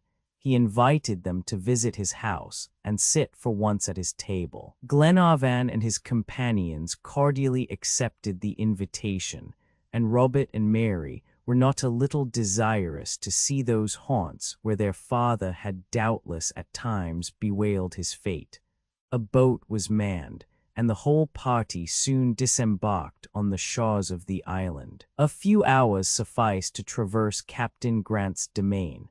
It was in reality the summit of a submarine mountain, covered with basaltic rocks and volcanic fragments. When the shipwrecked seamen of the Britannia took refuge here, the hand of man began to control the development of nature's resources, and in 2 years and a half the captain and his companions had completely metamorphosed their island home. The visitors at last reached the house, shaded by verdant gum trees, while before its windows stretched the glorious sea, glittering in the rays of the sun. Harry Grant set his table in the shade, and all took seats around it. Some cold roast meat, some of the produce of the breadfruit tree, several bowls of milk, 2 or 3 bunches of wild chicory, and pure fresh water formed the elements of the simple but healthful repast. Paganel was in ecstasies. It recalled his old idea of Robinson Crusoe, the ruling passion still strong. "That rascal Ayrton will have no cause to complain," cried he in his enthusiasm. "The island is a paradise." "Yes," replied Harry Grant, "a paradise for 3 poor sailors whom heaven sheltered here. But I regret that Maria Theresa is not a large and fertile island, with a river instead of a rivulet, and a harbor instead of a coast so exposed to the force of the waves." "And why, Captain?" asked Glenarvan. Because I would have laid here the foundation of that colony that I wished to present to Scotland. Ah, said Glenarvan, then you have not abandoned the idea that has made you so popular in your native land. No, my lord, and God has saved me, through your instrumentality, only to permit me to accomplish it. Our poor brothers of old Caledonia shall yet have another Scotland in the New World. Our dear country must possess in these seas a colony of her own, where she can find that independence and prosperity that are wanting in many European empires. That is well said, Captain, replied Lady Helena. It is a noble project and worthy of a great heart, but this island, no, madam, it is a rock only large enough to support a few colonists, while we need a vast territory rich in all primitive treasures. Well, Captain, cried Glenarvan, the future is before us. Let us seek this land together. The hands of both men met in a warm clasp as if to ratify this promise. All now wished to hear the story of the shipwrecked sailors of the Britannia during those 2 long years of solitude. Harry Grant accordingly hastened to satisfy the desires of his new friends, and began as follows. Harry Grant set his table in the shade, and all took seats around it, a tale of industry. It was on the night of the 26th of June, 1862, that the Britannia, disabled by a 6 days' tempest, was wrecked on the rock of Maria Theresa. The sea was so high that to save anything was impossible, and all the crew perished except my 2 sailors, Bob Leas and Joe Bell, and myself, and we succeeded in reaching the coast after many struggles. The land that we thus reached was only a desert island, 2 miles wide and 5 long, with a few trees in the interior, some meadow land, and a spring of fresh water that, fortunately, has never ceased to flow. Alone with my 2 sailors in this quarter of the globe, I did not despair, but placing my confidence in God, engaged in a resolute struggle. Bob and Joe, my companions and friends in misfortune, energetically aided my efforts. We began, like Robinson Crusoe, by collecting the fragments of the vessel, some tools, a little powder, several weapons, and a bag of precious seeds. The first weeks were very toilsome, but soon hunting and fishing furnished us subsistence, for wild goats swarmed in the interior of the island, and marine animals abounded on its coast. Gradually, our daily routine was regularly organized. I determined our exact situation by my instruments, which I had saved from the shipwreck. We were out of the regular course of ships and could not be rescued except by a providential interposition. Although thinking of those who were dear to me and whom I never expected to see again, still I accepted this trial with fortitude, and my most earnest prayers were for my 2 children. Meantime we labored resolutely. Much of the land was sown with the seeds taken from the Britannia, and potatoes, chicory, sorrel, and other vegetables improved and varied our daily food. We caught several goats which were easily kept and had milk and butter. The breadfruit tree which grew in the dry creeks furnished us with a sort of nourishing bread, and the wants of life no longer gave us any alarm. We built a house out of the fragments of the Britannia, covered it with sails, carefully tarred, and under this shelter the rainy season was comfortably passed. Here many plans were discussed, and many dreams enjoyed, the best of which has just been realized. At first I thought of braving the sea in a boat made of the wreck of the vessel, but a vast distance separated us from the nearest land. No boat could have endured so long a voyage. I therefore abandoned my design, and no longer expected deliverance, except through a divine interposition. Ah, my poor children, how many times on the rocks of the coast have we waited for ships at sea?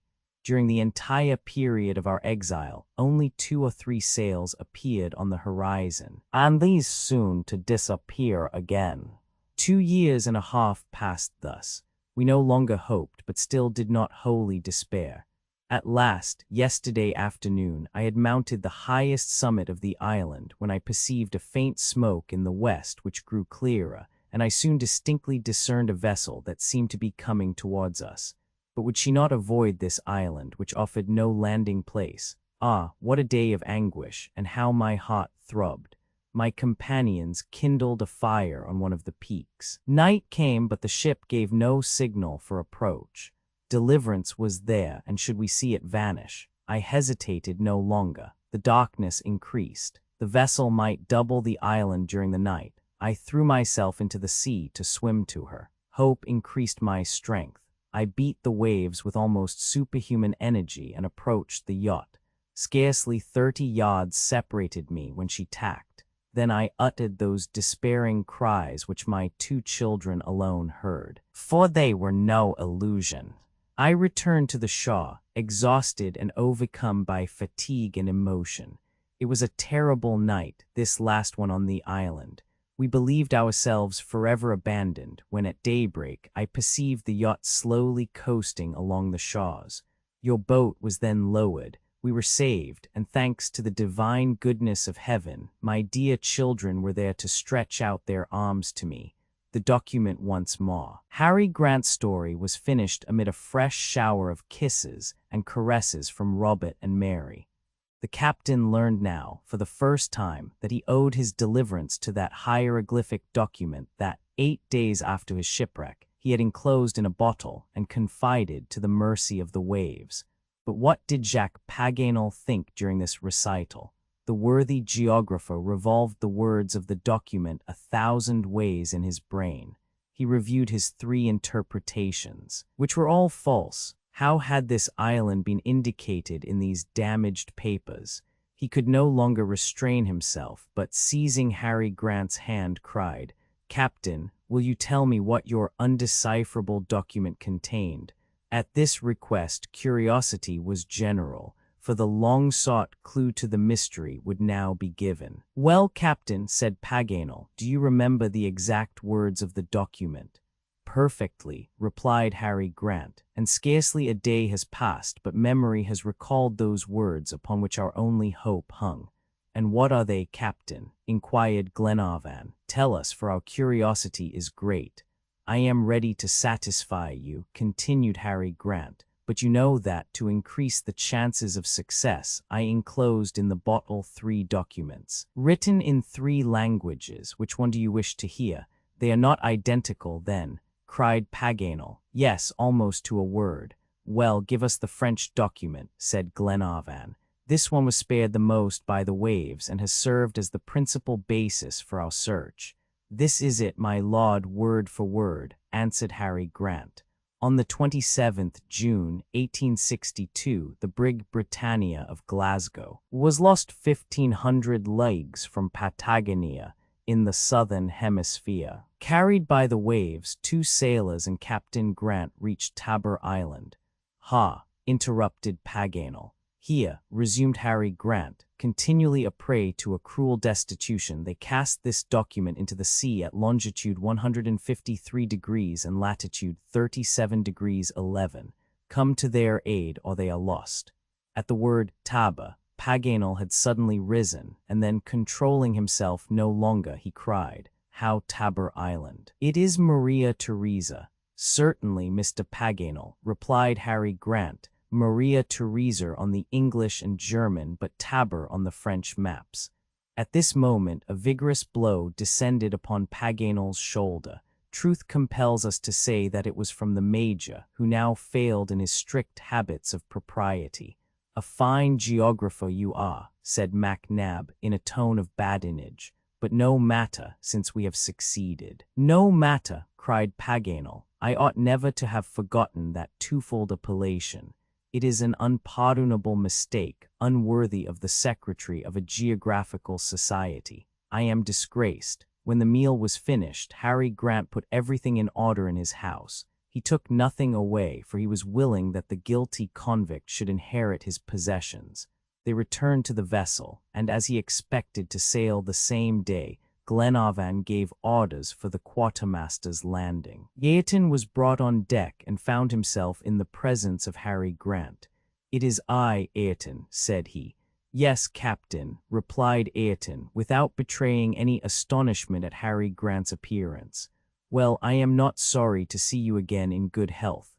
The passengers could see the quartermaster, with folded arms, standing motionless as a statue on a rock and gazing at the vessel. "It seems, Ayrton, that I made a mistake in landing you on an inhabited coast." "It seems so, Captain. You will take my place on this desert island. May heaven lead you to repentance." "May it be so," rejoined Ayrton in a calm tone. Then Glenarvan, addressing the quartermaster, said, "Do you still adhere, Ayrton, to this determination to be abandoned?" "Yes, my lord." "Does Tabor Island suit you?" "Perfectly. Now listen to my last words. You will be far removed from every land, and deprived of all communication with your fellow men. Miracles are rare, and you will not probably remove from this island where we leave you. You will be alone under the eye of God, who reads the uttermost depths of all hearts, but you will not be lost, as was Captain Grant. However unworthy you may be of the remembrance of men, still they will remember you. I know where you are and will never forget you." "Thank you, my lord," replied Ayrton simply. Such were the last words exchanged between Glenarvan and the quartermaster. The boat was ready, and Ayrton embarked. Captain Mangles had previously sent to the island several cases of preserved food, some clothes, tools, weapons, and a supply of powder and shot. The abandoned man could therefore employ his time to advantage. Nothing was wanting, not even books, foremost among which was a Bible. The hour for separation had come. The crew and passengers stood on deck. More than one felt the heart strangely moved. Lady Helena and Mary Grant could not repress their emotion. "Must it then be so?" inquired the young wife of her husband. "Must this unfortunate be abandoned? Farewell, a long farewell." "He must, Helena," answered Glenarvan. "It is his punishment." At this moment the boat, commanded by Captain Mangles, started. Ayrton raised his hat and gave a grave salute. Glenarvan and the crew returned this last farewell, as if to a man about to die, as he departed, in a profound silence. On reaching the shore, Ayrton leaped upon the sand, and the boat returned. It was then 4 o'clock in the afternoon, and from the upper deck the passengers could see the quartermaster, with folded arms, standing motionless as a statue on a rock and gazing at the vessel. "Shall we start, my lord?" asked Captain Mangles. "Yes, John," replied Glenarvan quickly, with more emotion than he wished to manifest. "All right," cried the captain to the engineer. The steam hissed. The screw beat the waves, and at 8 o'clock the last summits of Tabor Island disappeared in the shadows of the night. Chapter 60. 11 days after leaving Tabor Island, the Duncan came in sight of the American coast and anchored in Talcahuano Bay. 5 months had elapsed since her departure from this port, during which time the travelers had made the circuit of the world on this 37th parallel. Their efforts had not been in vain, for they had found the shipwrecked survivors of the Britannia. The Duncan, having taken in her necessary stores, skirted the coasts of Patagonia, doubled Cape Horn, and steamed across the Atlantic. The voyage was very uneventful. The yacht carried a full complement of happy people. There seemed to be no secrets on board. A mystery, however, still perplexed MacNab. Why did Paganel always keep hermetically encased in his clothes and wear a comforter over his ears? The Major longed to know the motive for this singular fancy. But in spite of his questions, hints, and suspicions, Paganel did not unbutton his coat. At last, 53 days after leaving Talcahuano, Captain Mangles descried the lighthouse of Cape Clear. The vessel entered St. George's Channel, crossed the Irish Sea, and passed into the Frith of Clyde. At 11 o'clock they anchored at Dumbarton, and early in the afternoon the travelers reached Malcolm Castle, amidst the hurrahs of their tenantry and friends. Thus it was that Harry Grant and his 2 companions were rescued, and that John Mangles married Mary Grant in the old cathedral of St. Mungo, where the Rev. Mr. Morton, who 9 months before had prayed for the rescue of the father, now blessed the union of the daughter with one of his deliverers. It was arranged that Robert should be a sailor, like his father and brother-in-law, and that he should continue the contemplated project of the former, under the munificent patronage of Lord Glenarvan. But was Jacques Paganel to die a bachelor? Certainly not. For after his heroic exploits, the worthy geographer could not escape celebrity. His eccentricities and his abilities made him much talked of in Scotland. People seemed as though they could not show him enough attention. Just at this time, an amiable lady of 30, none other than the Major's cousin, a little eccentric herself, but still agreeable and charming, fell in love with the geographer's peculiarities. Paganel was far from being insensible to Miss Arabella's attractions, yet did not dare to declare his sentiments. Early in the afternoon, the travelers reached Malcolm Castle, amidst the hurrahs of their tenantry and friends.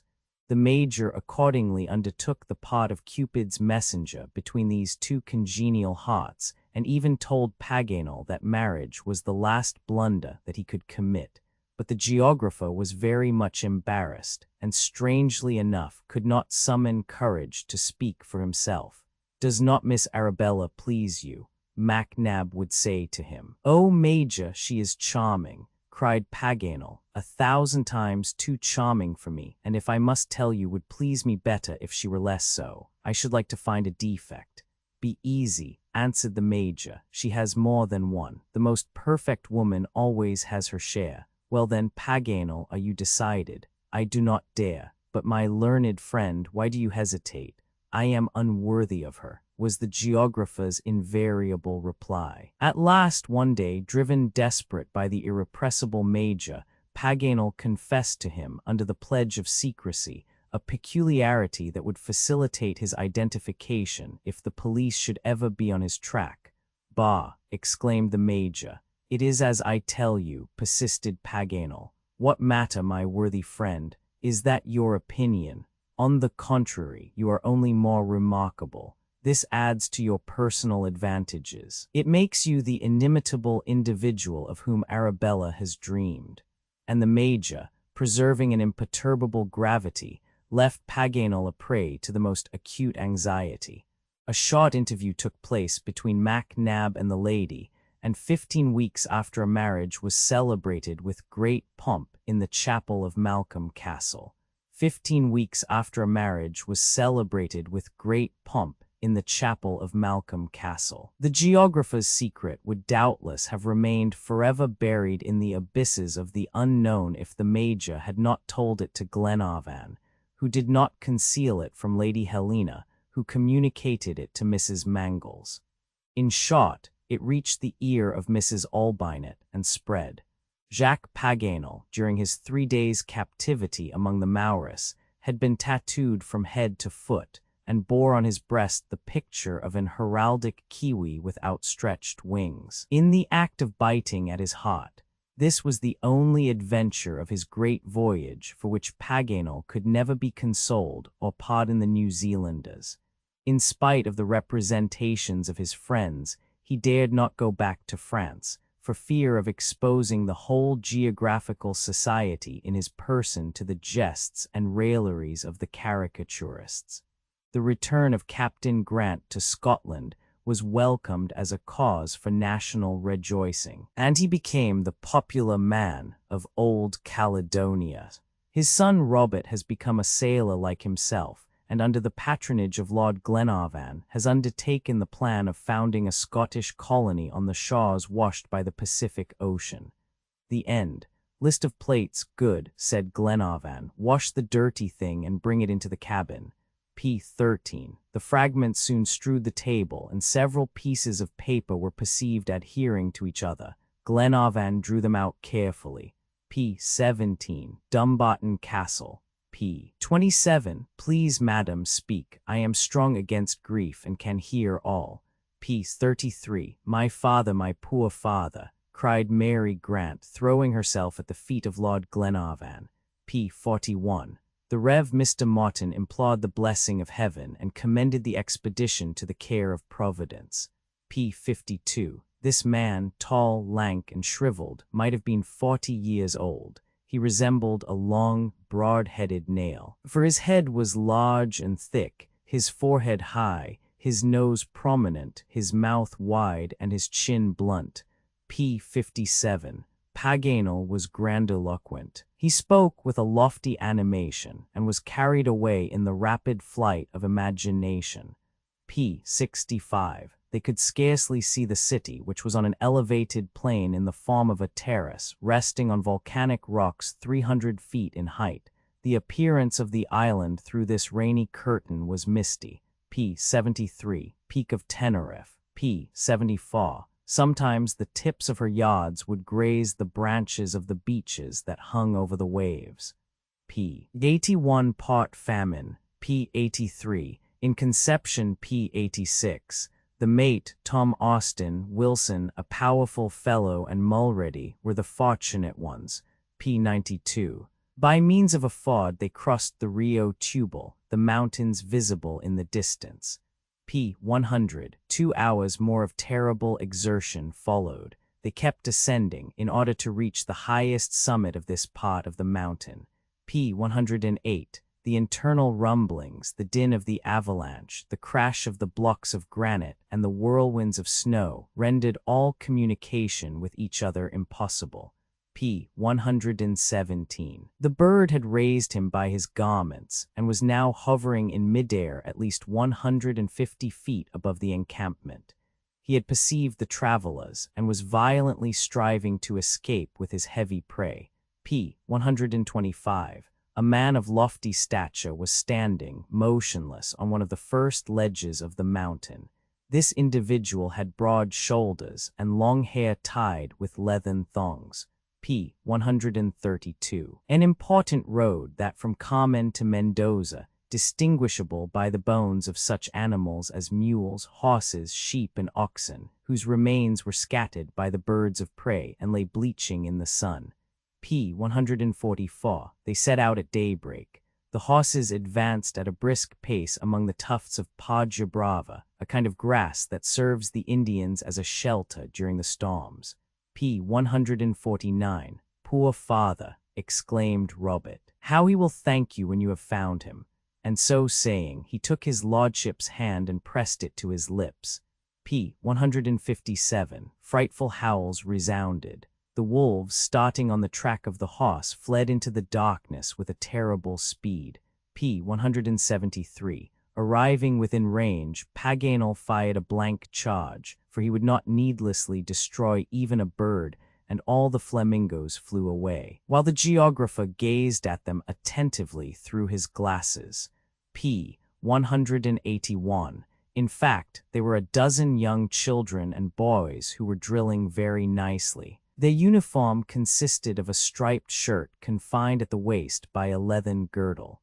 p. 185. Ah, I am delighted. Welcome, welcome. I am almost a Frenchman, cried the commander, shaking the geographer's arm with rather painful violence. p. 188. More than once during the journey, the attention and interest of all, but especially of Paganel, were arrested by the curious illusion of the mirage.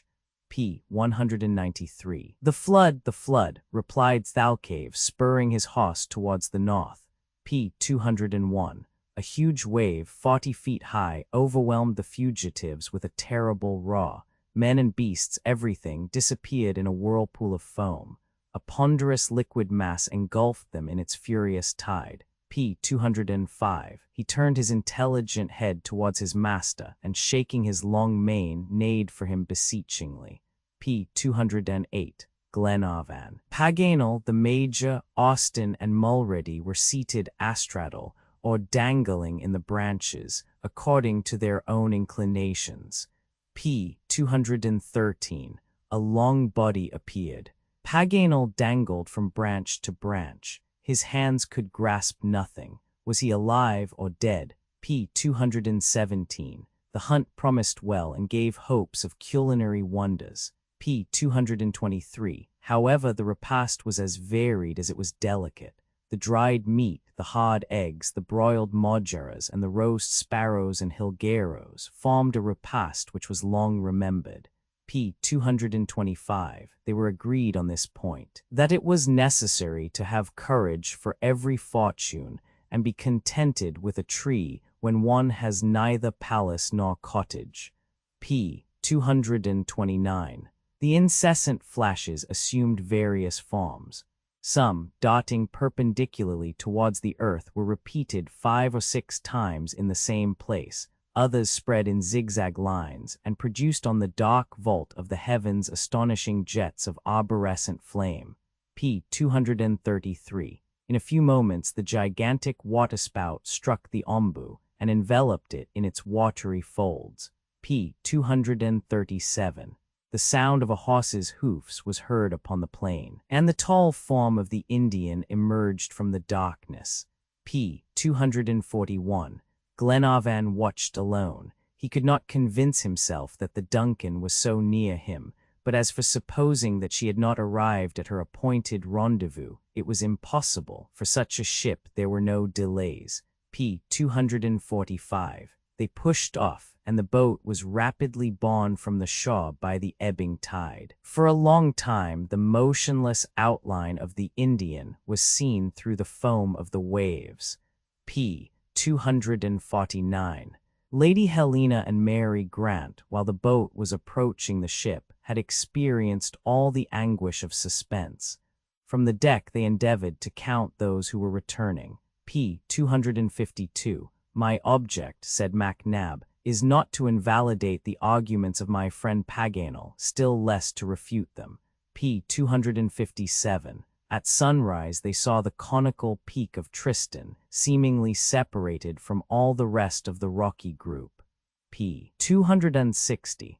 A few hours of their united toil resulted in the death of a large number of seals who were caught napping. p. 261. Our friends found a few voluntary exiles on the former island, who, by means of seal fishing, eke out a scanty existence in this out-of-the-way spot. p. 264. Inasmuch as this was sufficient to cook fish, Paganel decided that it was not necessary for him to bathe here geographically. p. 265. Major, said Paganel, will you wager your rifle against my telescope that I cannot name at least 50 Australian explorers?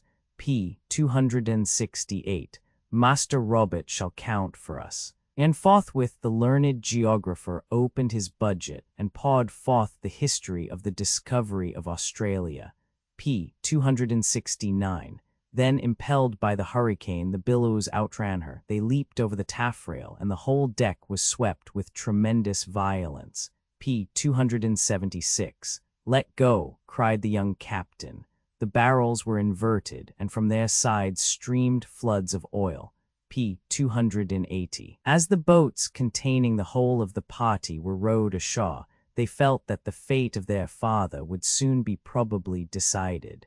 p. 284. A fair and comfortable locality, which the merry mill crowned with its pointed gable and caressed with the moving shadow of its sails. p. 288. He was a somewhat rough-looking, broad-shouldered man of about 45. p. 292. When I was washed from the forecastle. As I was hauling down the jib, the Britannia was driving towards the coast of Australia, which was not 2 cable lengths distant. p. 293. When he came to himself, he was in the hands of the natives, who carried him into the interior of the country. p. 296. At last, exhausted and almost dead, he reached the hospitable dwelling of Mr. O'Moore, where his labor ensured him a comfortable livelihood. p. 297. This business being settled, the party returned on board. p. 305. The vehicle was a cart 20 feet long and covered with an awning, the whole resting upon 4 wheels, without spokes, felloes, or tires. p. 308.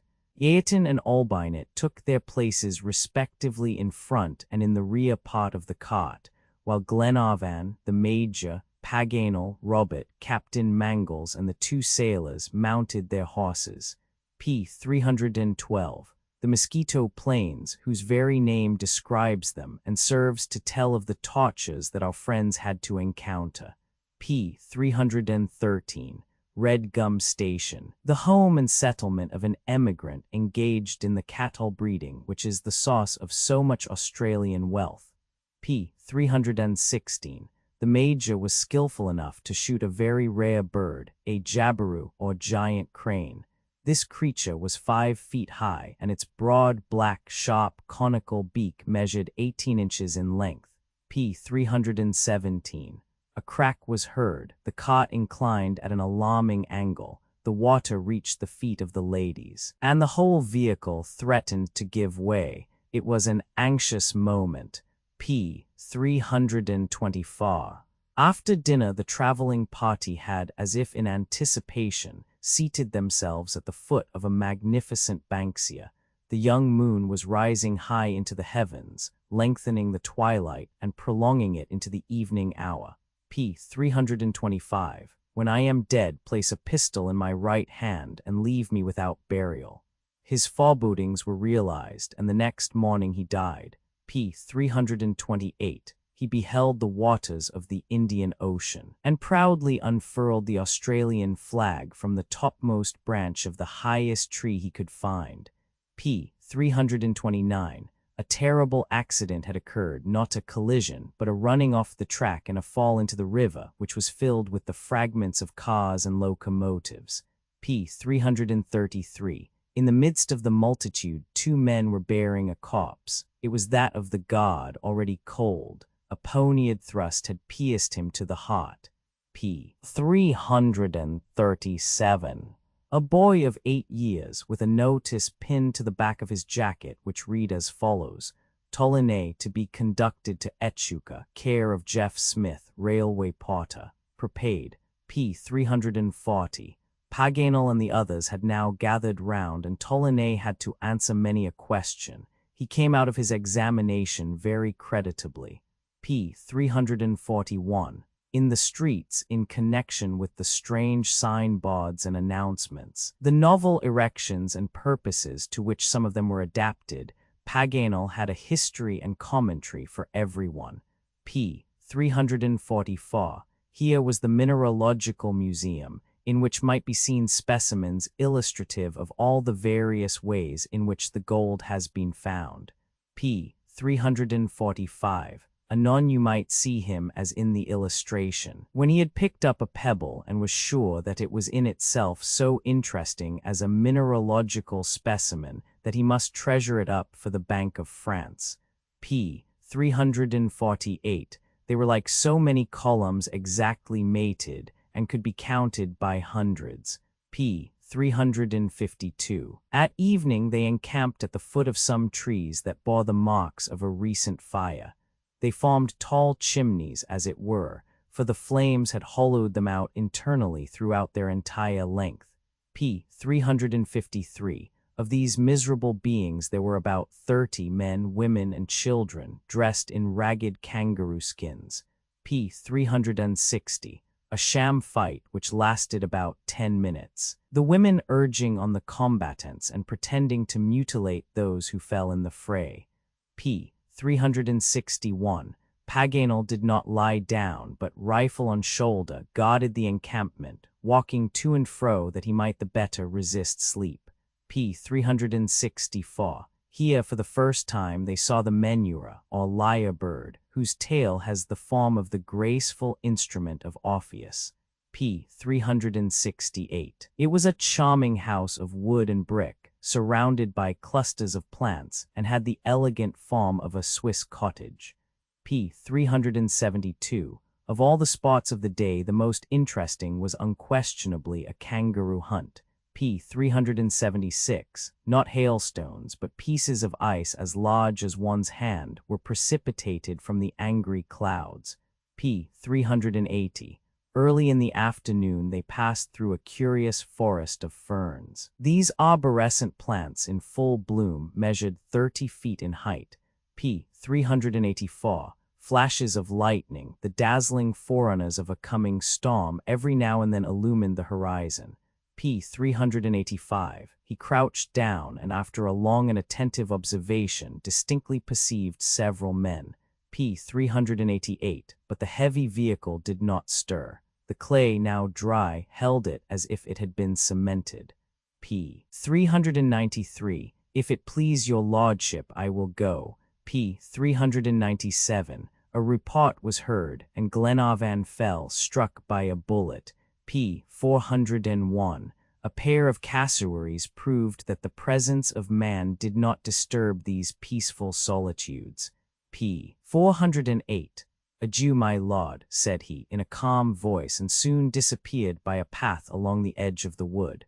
P. 413. In the midst of these terrific gusts, Glenarvan, the major, and the captain bore the body of Mulrady. The animal reared. Mulrady seized his revolver and fired. P. 420. The animal reared. Mulrady seized his revolver and fired. P. 424. However, the raft was entangled in the midst of the river, half a mile below where they started. P. 429. The two ladies exerted themselves heroically, but their strength was failing every hour. They dragged themselves along. They no longer walked. P. 433. It was a brig of 250 tons called the Macquarie, which traded between the different parts of Australia and New Zealand. P. 437. The landlord of Victoria Hotel furnished them with 2 horses, and they set out. P. 441. But on the next day 7 canoes of the islanders attacked it most violently and suddenly, causing it to capsize. P. 445. It was on the 6th of October, 1769, that this navigator, Captain Cook, first landed on the shores. P. 447. Safe themselves, the French marksmen picked off the chief. P. 450. Day and night, heedless of the torrents of rain and the dashing spray of the sea, he remained on deck. P. 452. The sailor who was steering and had been forcibly pushed aside did not at all understand this sudden attack. P. 456. The mainmast went by the board with all its rigging. The brig heaved twice and was motionless, leaning over to starboard. P. 460. As the Macquarie lay over on her starboard beams, her opposite side was raised and the defective seams were out of water. P. 461. They therefore anchored half a cable's length distant in 10 fathoms of water. P. 468. The work was accordingly begun, and considerably advanced when night interrupted them. P. 472. Not long since, in the year 1864, one of these clergymen was seized by the chiefs and hung from the tree. P. 473. The yawl was drawn alongside. P. 477. Night approached. Already the sun's disk was disappearing beneath the horizon. P. 480. The ladies were carried in their companions' arms and reached the shore without wetting a single fold of their garments. P. 481. While the fire served to dry their garments, conversation beguiled the hours as they lay or stood at ease. P. 484. Lupa, with difficulty, managed to support himself on one of them. P. 485. These seals with rounded heads, upturned look, expressive eyes, presented an appearance, almost a physiognomy, that was mild and well-nigh tender.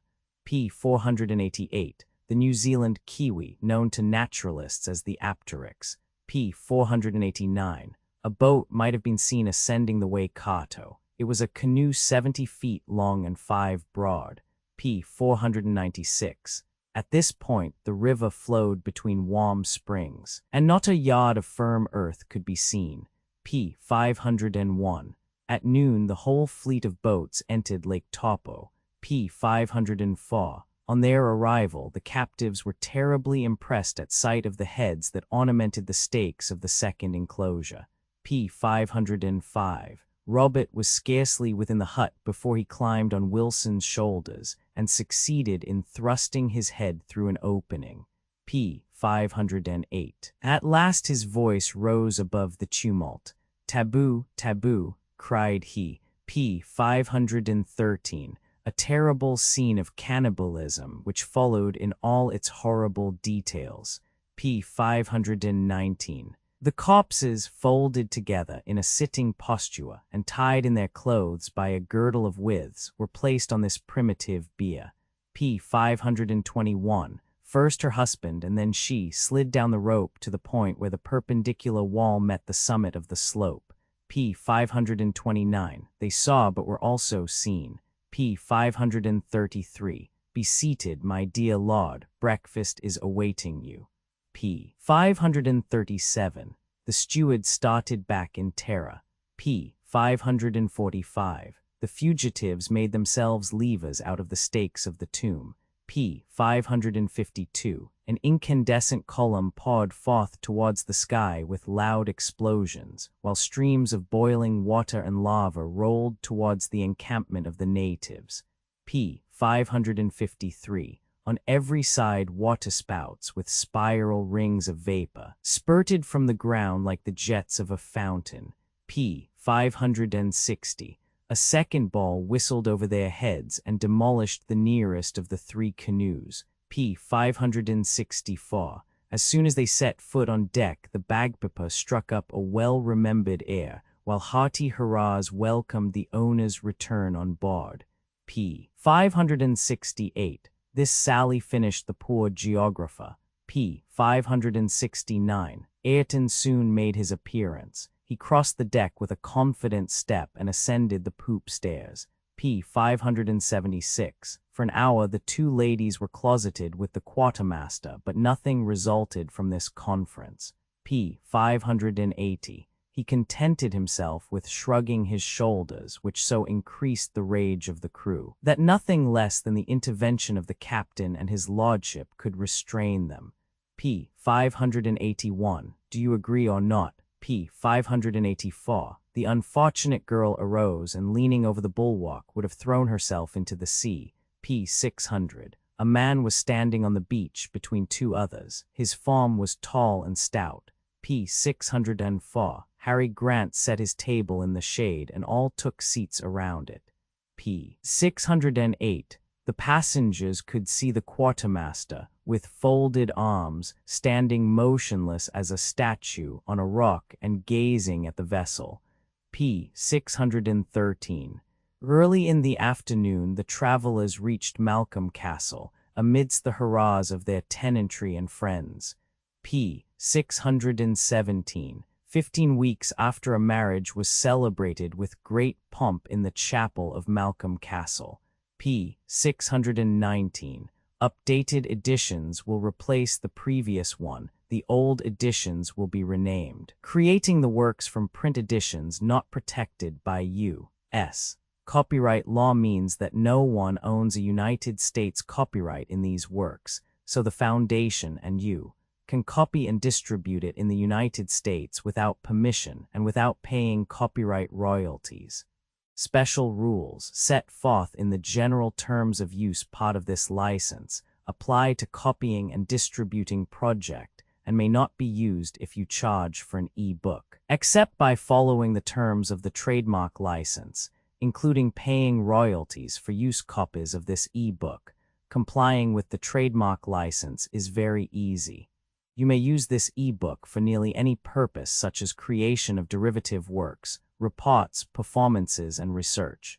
Project Gutenberg e-books may be modified and printed and given away. You may do practically anything in the United States with e-books not protected by U.S. copyright law. Redistribution is subject to the trademark license, especially commercial redistribution. Start full license. Please read this before you distribute or use this work. Distribution of electronic works by using or distributing this work or any other work associated in any way with the phrase Project Gutenberg. You agree to comply with all the terms of the full www.gutenberg.org/license. Electronic works. Electronic work. You indicate that you have read, understand, agree to, and accept all the terms of this license and intellectual property, trademark/copyright agreement. If you do not agree to abide by all the terms of this agreement, you must cease using and return or possession. If you paid a fee for obtaining a copy of or access to by the terms of this agreement, you may obtain a refund from the person or entity to whom you paid the fee as set forth in paragraph 1. E. 8. Used on or associated in any way with an electronic work by people who agree to be bound by the terms of this agreement. There are a few, even without complying with the full terms of this agreement. See paragraph 1, see below. There are a lot of things you can do with Project Gutenberg electronic works if you follow the terms of this electronic works. See paragraph 1, below. Foundation or PGLAF owns a compilation copyright in the collection. Works in the collection are in the public domain in the United States. If an individual work is unprotected by copyright law in the United States and you are located in the United States, we do not claim a right to prevent you from copying, distributing, performing, displaying, or creating derivative works based on the work as long as works in compliance with the terms of this agreement. For keeping the comply with the terms of this agreement, by keeping this work in the you share it without charge with others. 1.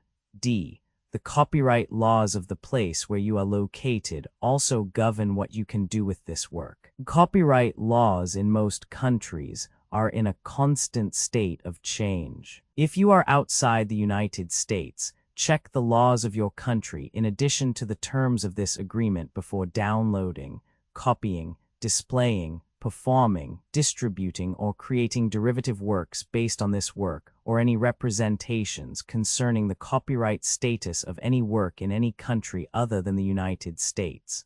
1. E1. The following sentence with active links to or other performed, viewed, copied, or distributed. This e-book is for the use of anyone anywhere in the United States and most other parts of the world at no cost and with almost no restrictions whatsoever. You may copy it, give it away, or reuse it under the terms at www.gutenberg.org. If you are not located in the United States, you will have to check the laws of the country where you are located before using this e-book, derived from texts not protected by U.S. copyright law does not contain a notice indicating that it is posted with permission of the copyright holder. The work can be copied and distributed to anyone in the United States without paying any fees or charges. If you are redistributing or providing access to a work with the phrase Project Gutenberg associated with or appearing on the work, you must comply either with the requirements of paragraphs 1, E1 through 1, E7 or trademark as set forth in paragraphs 1, E8 or 1, E9. With the permission of the copyright holder, your use and distribution must comply with both paragraphs 1, E1 through 1, E7 and any additional terms imposed by the copyright holder. Additional terms posted with the permission of the copyright holder found at the beginning of this work. License terms from this work, or any files containing a part of this one. E5. Do not copy, display, perform, distribute, or redistribute this electronic work, or any part of this electronic work, without prominently displaying the sentence set forth in paragraph 1, E1 with active links or immediate access to the full terms of the Project Gutenberg license. 1E6. You may convert to and distribute this work in any binary, compressed, marked up, non-proprietary or proprietary form, including any word processing or hypertext form. However, if you provide access other than plain vanilla ASCII or other format used in the official www.gutenberg.org, you must, at no additional cost, fee, or expense to the user, provide a copy, a means of exporting a copy, or a means of obtaining a copy upon request of the work in its original plain vanilla ASCII or other form. Any alternate format must include the 1.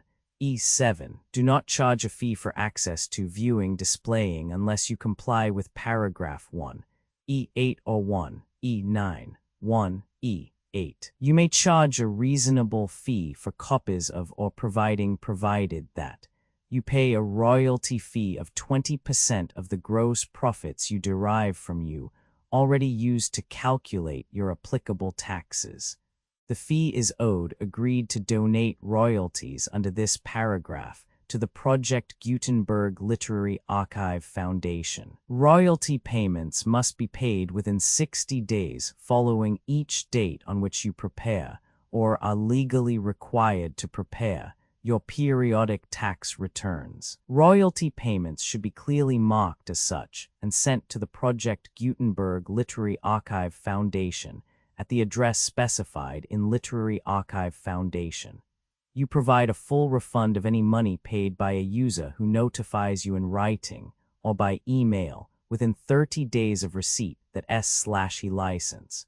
You must require such a user to return or destroy all copies of the works possessed in a physical medium and discontinue works you provide. In accordance with paragraph 1, F3, a full refund of any money paid for a work or a replacement copy if a defect in the electronic work is discovered and reported to you within 90 days of receipt of the work. You comply with all other terms of this agreement for free. 1E9. If you wish to charge a fee or distribute a Project Gutenberg trademark electronic work or group of works on different terms than are set forth in this agreement, you must obtain permission in writing forth in section 3 below. 1. Effort to identify, do copyright research on, transcribe and proofread works not protected by U.S. copyright law in creating the project electronic works, and the medium on which they may be stored, may contain defects, such as but not limited to incomplete, inaccurate or corrupt data, transcription errors, a copyright or other intellectual property infringement, a defective or damaged disk or other medium, a computer virus or computer codes that damage or cannot be read by your equipment. 1F2. Limited warranty, disclaimer of damages except for the right of replacement or refund described in paragraph 1. F3. The Project Gutenberg Literary Archive Foundation, the owner of the Project Gutenberg trademark, and any other party distributing a Project Gutenberg trademark electronic work under this agreement, disclaim all liability to you for damages, costs, and expenses, including legal fees. You agree that you have no remedies for negligence, strict liability, breach of warranty, or breach of contract, except those provided in paragraph 1. F3. You agree that the foundation, the trademark owner, and any distributor under this agreement will not be liable to you for actual, direct, indirect, consequential, punitive, or incidental damages, even if you give notice of the possibility of such damage. 1. F3. Limited right of replacement or refund if you discover a defect in this electronic work within 90 days of receiving it. You can receive a refund of the money, if any, you paid for it by sending a written explanation to the person you received the work from. If you received the work on a physical medium, you must return the medium with your written explanation. The person or entity that provided you with the defective work may elect to provide a replacement copy in lieu of a refund. If you received the work electronically, the person or entity providing it to you may choose to give you a second opportunity to receive the work electronically in lieu of a refund. If the second copy is also defective, you may demand a refund in writing without further opportunities to fix the problem. 1. F4. Except for the limited right of replacement or refund set forth in paragraph 1. F3. This work is provided to you as is, with no other warranties of any kind, express or implied, including but not limited to warranties of merchantability or fitness for any purpose. 1. F5. Some states do not allow disclaimers of certain implied warranties, or the exclusion or limitation of certain types of damages. If any disclaimer or limitation set forth in this agreement violates the law of the state applicable to this agreement, the agreement shall be interpreted to make the maximum disclaimer or limitation permitted by the applicable state law. The invalidity or unenforceability of any provision of this agreement shall not void the remaining provisions. 1F6. Indemnity. You agree to indemnify and hold the foundation, the trademark owner, any agent or employee of the foundation, anyone in accordance with this agreement, and any volunteers associated with the electronic works, harmless from all liability, costs and expenses, including legal fees, that arise directly or indirectly from any of the following which you do or cause to occur. A. Distribution of this defect you cause. Electronic works in formats readable by the widest variety of computers, including obsolete, old, middle-aged, and new computers. It exists because of the efforts of hundreds of volunteers and donations from people in all walks of life. Volunteers and financial support to provide volunteers with the remain freely available for generations to come. In 2001, the Project Gutenberg Literary Archive Foundation was created to provide a secure archive foundation and how your efforts and donations can help. See sections 3 and 4 and the foundation information page at www.gutenberg.org. 501 c. 3. Educational corporation organized under the laws of the state of Mississippi and granted tax-exempt status by the Internal Revenue Service. The foundation's EIN or Federal Tax Identification Archive Foundation are tax-deductible to the full extent permitted by U.S. federal laws and your state's laws. The Foundation's business office is located at 41 Watchung Plaza, 516, Montclair, NJ 07042, USA, +1 862 621 to 9288.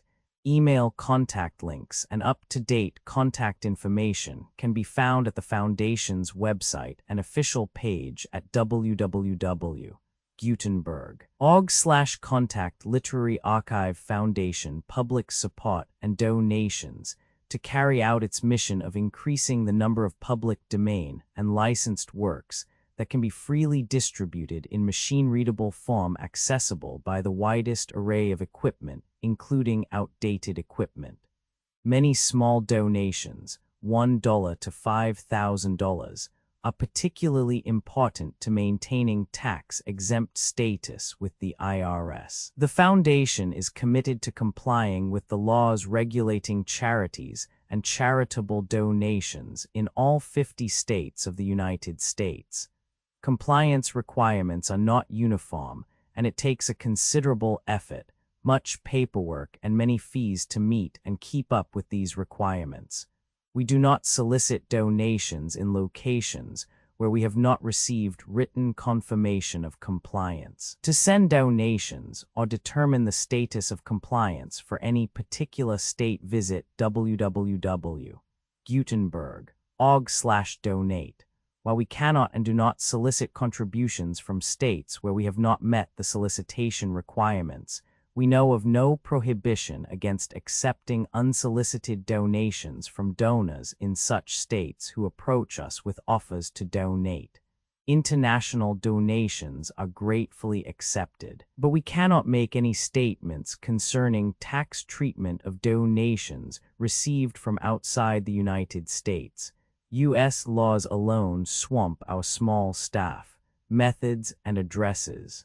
Donations are accepted in a number of other ways, including checks, online payments, and credit card donations. To donate, please visit www.gutenberg.org/donate. Professor Michael S. Hart was the originator of the Project Gutenberg concept of a library of electronic works that could be freely shared with anyone. For 40 years, he produced and volunteer support editions, all of which are confirmed as not protected by copyright in the U.S. unless a copyright notice is included. Thus, we do not necessarily keep e-books in compliance with any particular paper edition. Most people start at our website, which has the main PG search facility, www.gutenberg.org. Archive Foundation how to help produce our new ebooks, and how to subscribe to our email newsletter to hear about new ebooks.